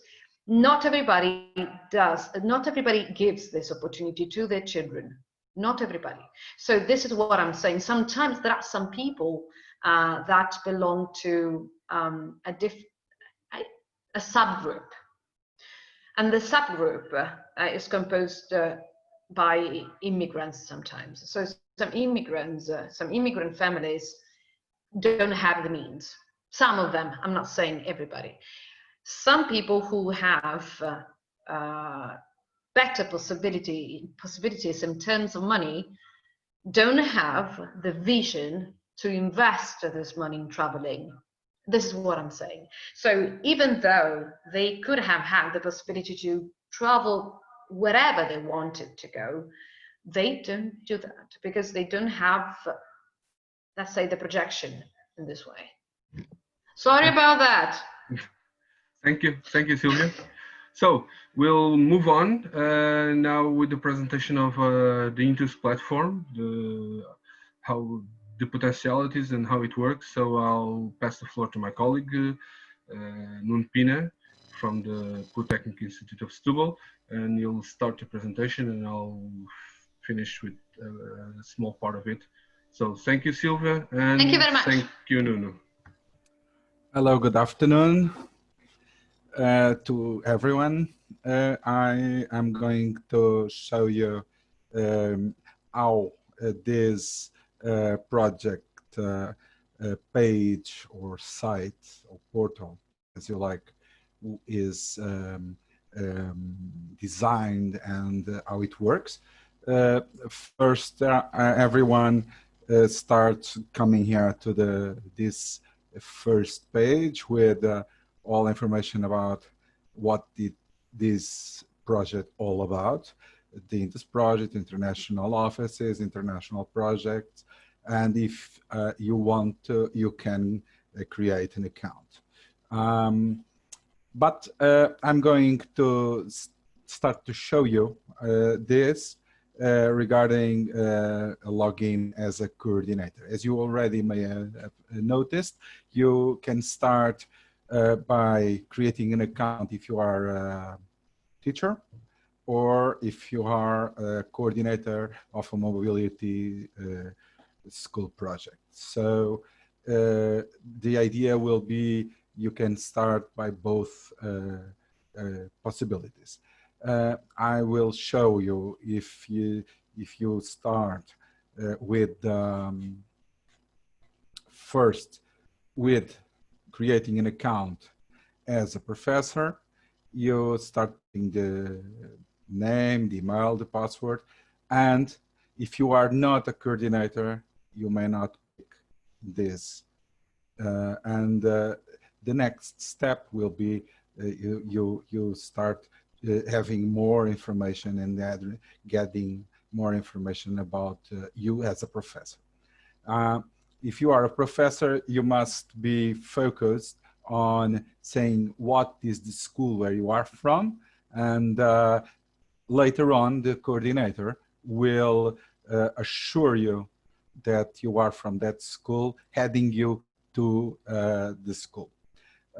So if you are a coordinator and you pick this possibility, you will have to attach information that will really confirm that you are a coordinator from a mobility office, and you attach that information, and later on the administration guys will give you the grant, the access to this platform as a coordinator.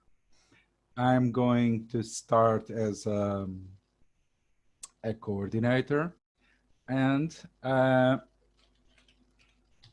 when you log in, you will obtain this dashboard, and this dashboard will give you information regarding the events that you have. For example, that's our event today. The campaigns, and I'll talk to you about the campaigns a little bit later on.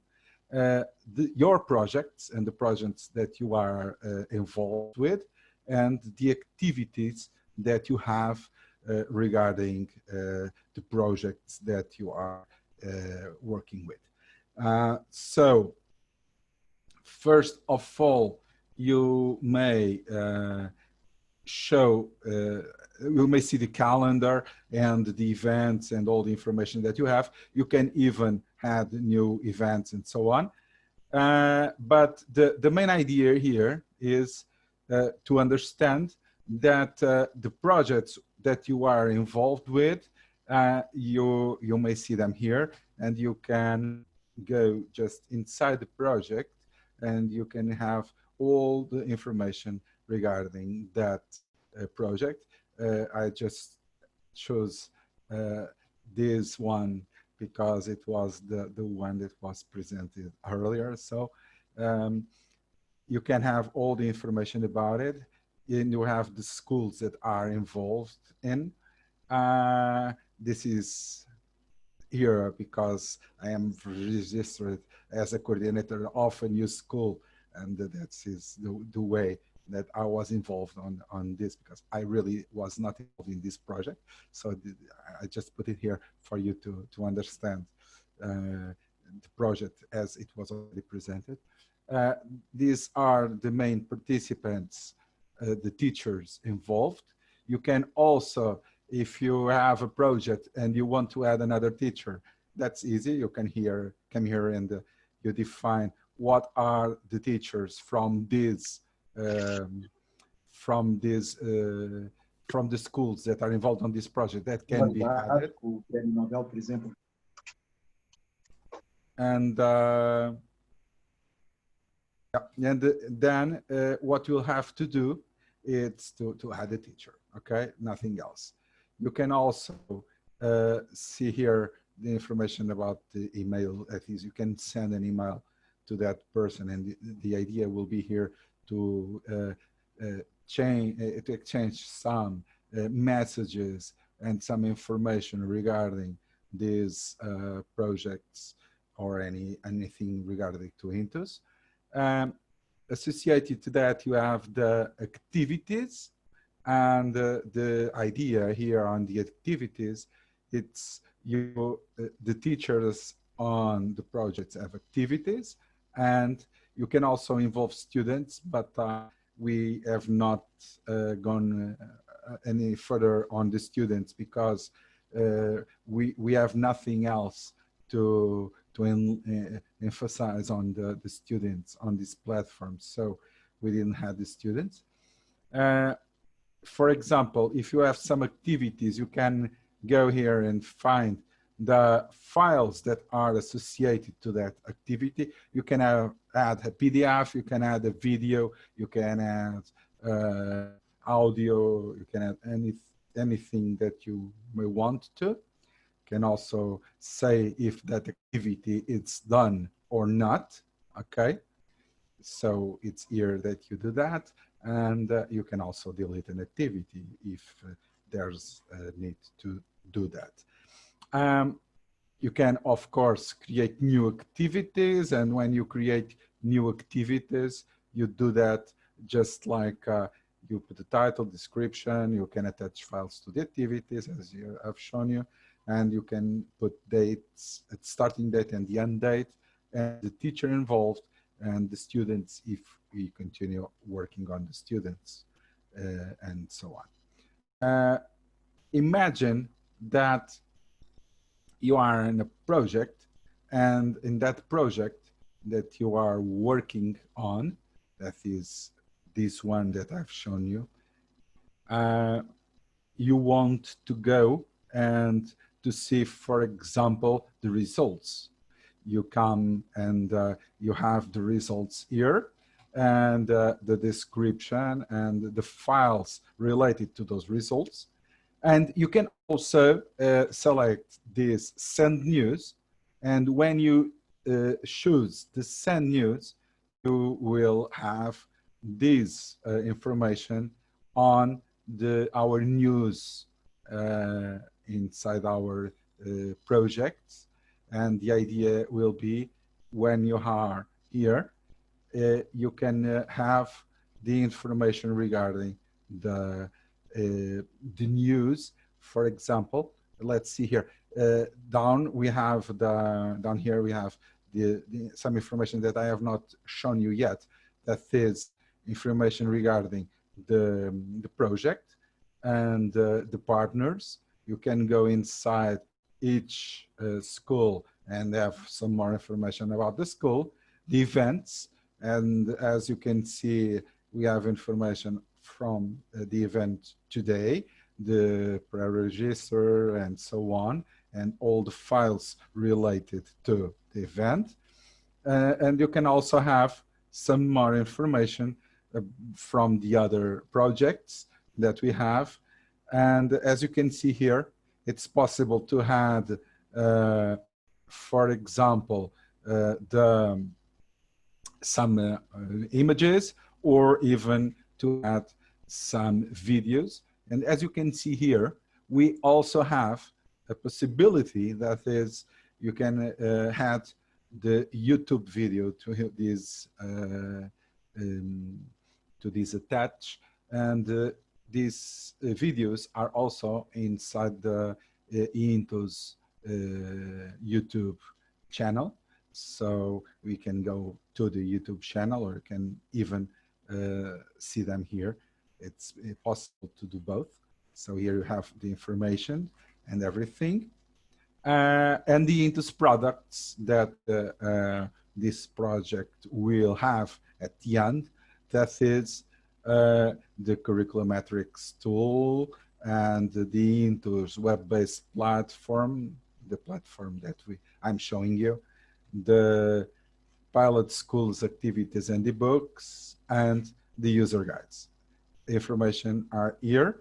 You have only to come here and to choose to click and to download the information to obtain access to that. So we also have the international offices. On the international offices, you have the school policy plan, the goals and organization, the international coordinator, and the information regarding the international coordinator, the user guide, and all the management area with resources, the tasks, the budget, the funding, and the activities. And with this, you can in some way manage your international offices and all the areas that you need to be working on.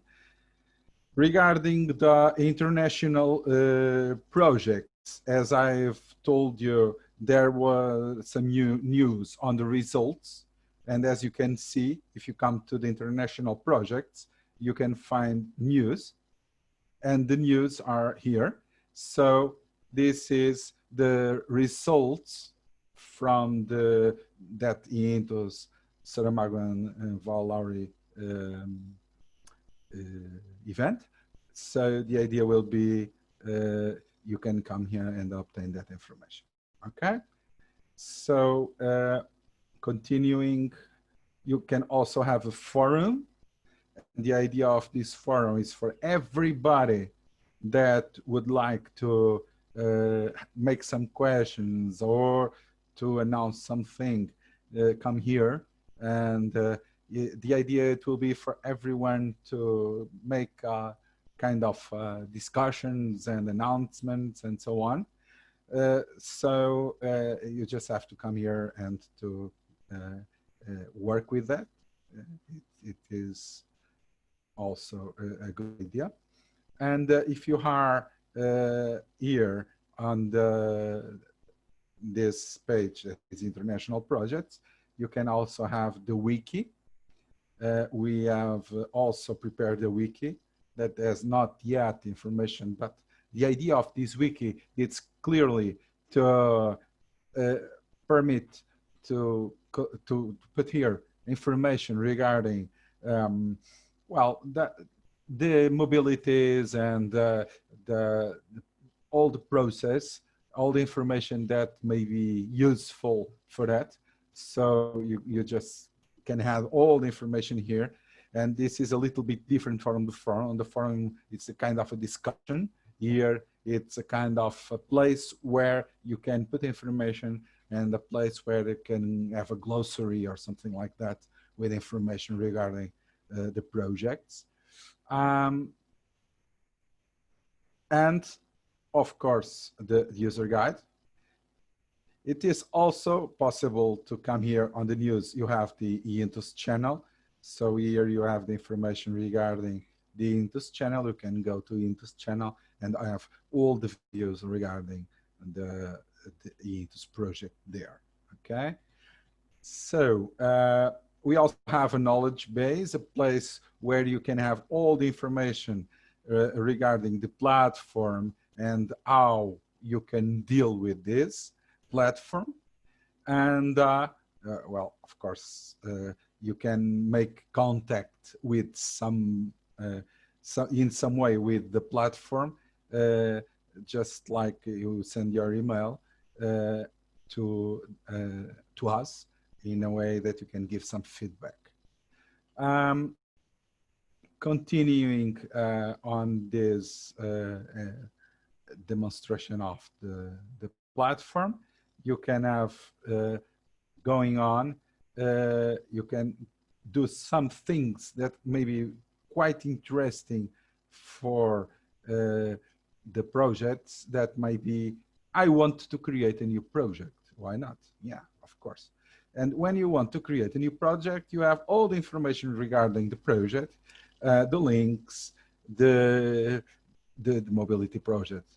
So the idea, it will be the ages between the start and the end of the students, starting age and the ending age of the students that you want to be on this mobility, the type of the mobility, and all that information.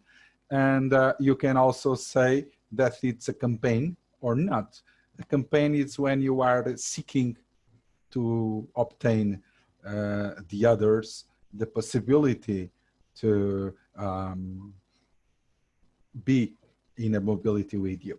So when you are seeking other partners, you have the possibility to have a campaign and your reference contact and all the information regarding that.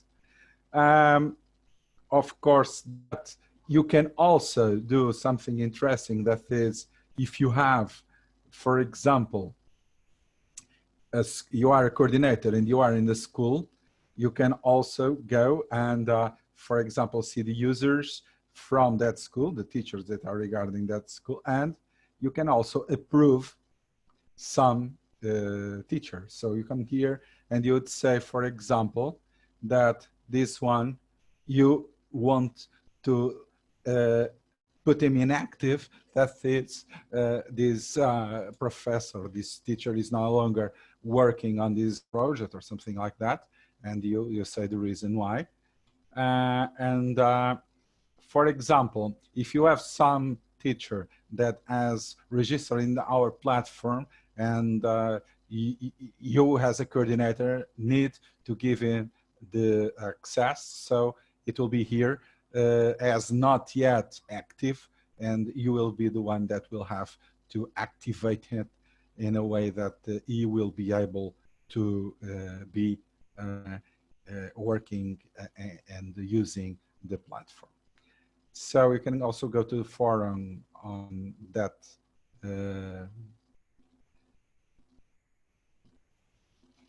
link. And now I would like to show you one thing else, that is the, well, I think it's almost everything shown. I think it's only one thing that I missed to show you, I think. Not sure, but that's not here. It's okay. Well, I think I will show you here how you can do the, this is the last thing. That is when you have the possibility to create activities. When you create your activities, one of the things that you may do, it's you may have some steps for mobility. And the idea here is you can have kind of lots of possibilities, and you can select those activities for your project from here. These are some standardized possibilities, some main activities that you can choose. Of course, that you can create new activities, any other that you like, but these ones are already here in some way to help you to choose the activities that you should have. Of course, that you can create an activity and you can go and then, of course, continue adding all the information to the platform. So I think this is a little bit of what you have. The campaign, for example, if you choose the campaign, here you will see all the campaigns that are not from you. So it's not a good way for you to see here your campaigns. You will be here, you'll have the possibility to see the campaigns from the other partners. And I think it's almost everything I would like to show you. Miguel? Okay, thank you, Nun. So I'll just go to oh, yes, it's here. I'll just go to some points that I would like to get the information to you that are here on the part of creating projects. Okay, so Nun just show you how you can do this. Well, you type the title, the goal, a description of the project, links that you may have. The age range goes from 0 to whichever age is necessary. And well, one of the things that you have here is the type of mobility. So it can be in presence, so that means that they are actually moving from one country to the other, or virtual. So you have the possibility to plan mobilities that will occur virtually, and unfortunately, due to the times that we are facing now, this is nowadays more than a possibility, it's a reality. Nun already talked about the campaign, but there's an issue here is that when you get to your project in campaign, you should get your email address here. Why? For security, we don't provide the email address of anyone in the platform. Of course, you can contact the coordinator, because in front of the name of the coordinator, you have there a letter, so you can press that letter and you can send him a message.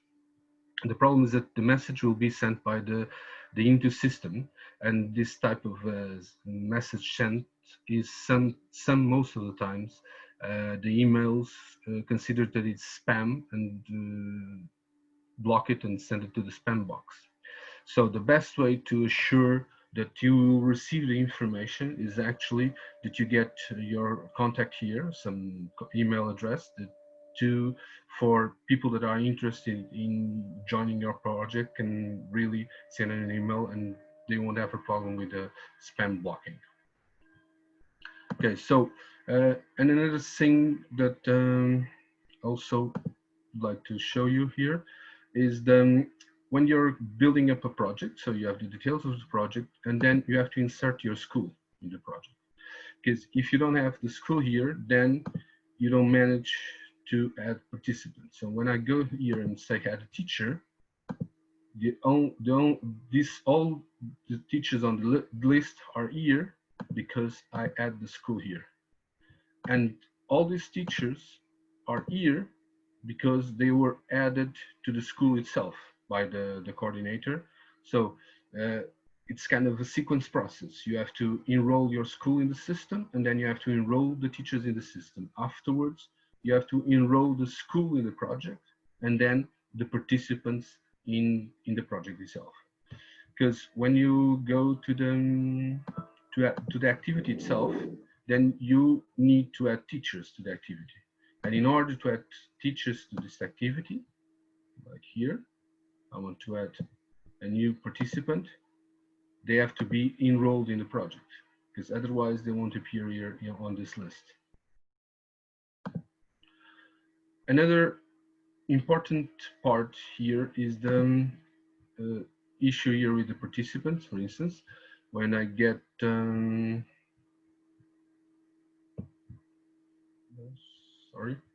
I get the add teacher, you can click on this box. And what does this mean?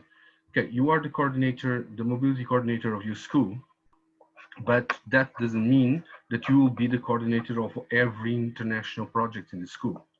So you need that the actual coordinator of the project can change the information in the project. So the coordinator adds this teacher, and when he clicks on this box, it states that this teacher will now have the permissions to alter whatever he needs on this project itself.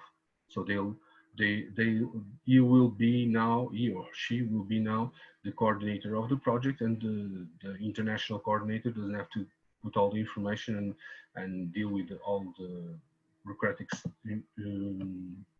aspects or intellectual aspects of the project. And another important issue here is that when you want to add a school to the project, it has to, well, of course, now I'm logged in as an administrator of the system, so I can add any school, but it can only be added by the mobility coordinator of the school. So that means that if it's not my school, I cannot add it. It's also a security feature in order to be sure that the schools that are added to the project are actually, it was actually done by the person that has the responsibility for it. And so Nuno already explained about adding the activities. And finally, you can post results. And when you get your results here, you have an option here that is send to news. So if you want, because all part of the project are not public, are private for the participants. But if you want to advertise parts of your results, then when you click send to news, then it goes to the news, and then there you can, everyone can see the, sorry, here, everyone can see, because it goes to the public part, everyone can see the results that you wanted to post, and you can even add, sorry, you can add files to your results, or you can have links of videos. So it's a way to disseminate your results, to show to the community what you've done. Another last issue is, of course, you may want to start working with a platform, but there may be no international office in your school. So that means that the director or the principal will not give you a official document stating that you are the international coordinator of your institution. And so you wouldn't have a document to submit to us, so we could validate that you are the international coordinator. But we accept that a person that has a document from the school stating that they are available, or they can do international projects, that then we can accept you as such, and we'll give you the role of coordinator in order for you to implement your project in your system. So that means that there's no need to have an explicit indication from the schools stating that you are a coordinator. We just need an indication from the school, the board of the school, stating that yes, you are in fact allowed to work and prepare international projects. So also it's a question here of safety, because otherwise we could have some abuses of people that had no authority to implement and create projects and saying that they could. And this is yeah, this is it from what we wanted to show you from the platform. And we are now available for some questions or comments that you may have.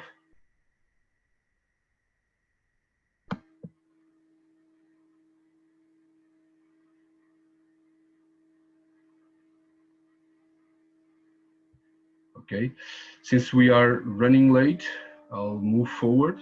In the meantime, my colleague Miguel Figueiredo posted a link to evaluate the conference. I would kindly ask if you could follow it.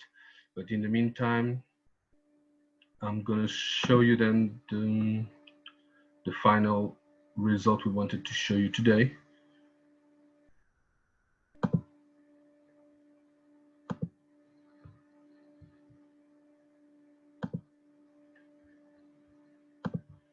So once someone asks if just right now if the presentation will be available in the portal. Yes, when you go to Intus Events,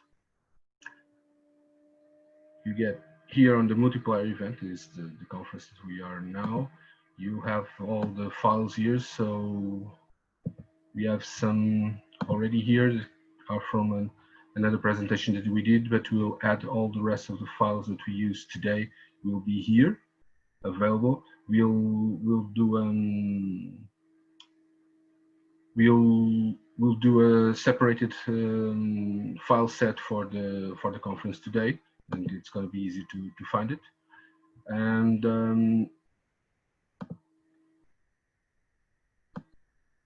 I wanted to quickly present you the ebooks. So in the ebooks, they are modular. They are divided in the different tasks of that the schools had to pass. So they had to allocate resources for the international office. They had to do a virtual exchange, the selection of students and classes for the mobility, the selection of activities for the mobility, the real exchange, how did it work, and all the logistics about it. So basically everything that Sylvia presented before, but with more detail. And one thing that was quite important for us here was that we wanted this book to be written by the teachers in such a way that could be quite helpful for their peers, for the teachers. So the higher education institutions here, we tried to have the least possible intervention here, so that could actually be a practical tool for the schools to implement every aspect of the international office and every steps that are here. Of course, we have them all compiled in the ebook, and this is the first edition. We'll launch a second one with the conclusions that we are now gathering with a training event we had a couple of weeks ago that helped us to compile and better the conclusions of this implementation of international offices in the school. So you have, and here you have each one of the single tasks are all compiled on the ebook. So if you just need one of these parts, you have it separated, but if you want the entire process, it will be on the ebook with the conclusions.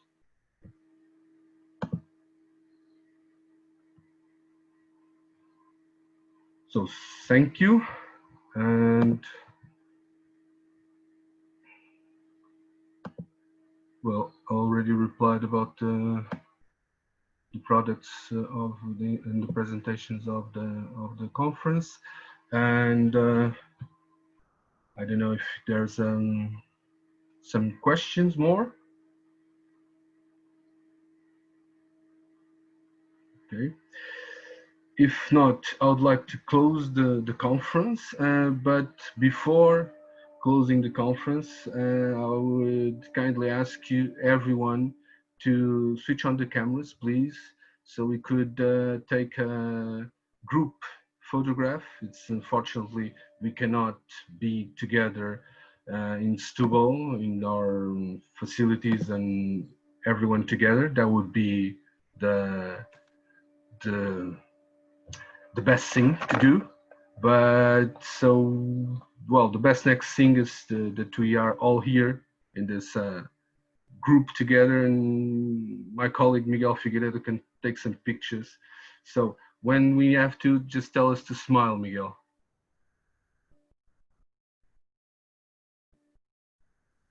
Okay, you can say cheese or some other thing. Some other thing in your country, yes, of course. Smile. Oh, nice. Okay, thank you, Miguel. So we hope it was helpful. We really hope that this kind of instruments will help everyone to further the internationalization of their schools, that can help manage international office and can promote the creation of it. Like Nuno said, we have our forum in the website. We also have the contacts. We are available to help anyone that needs help with our instruments, and also if they need help to further some parts of the process, we are available. And once again, thank you very much for being here. It for us it means a lot. Thank you. Thank you, everybody. Thank you, Miguel. Bye. Thank you, everybody. Thank you, everyone. Thank you. Thank you. Thank you. Thank you very much, everyone. Bye. Bye. Bye. Bye. Bye. Bye. Bye. Hi, everyone. Hi. Hi, Bye. Bye.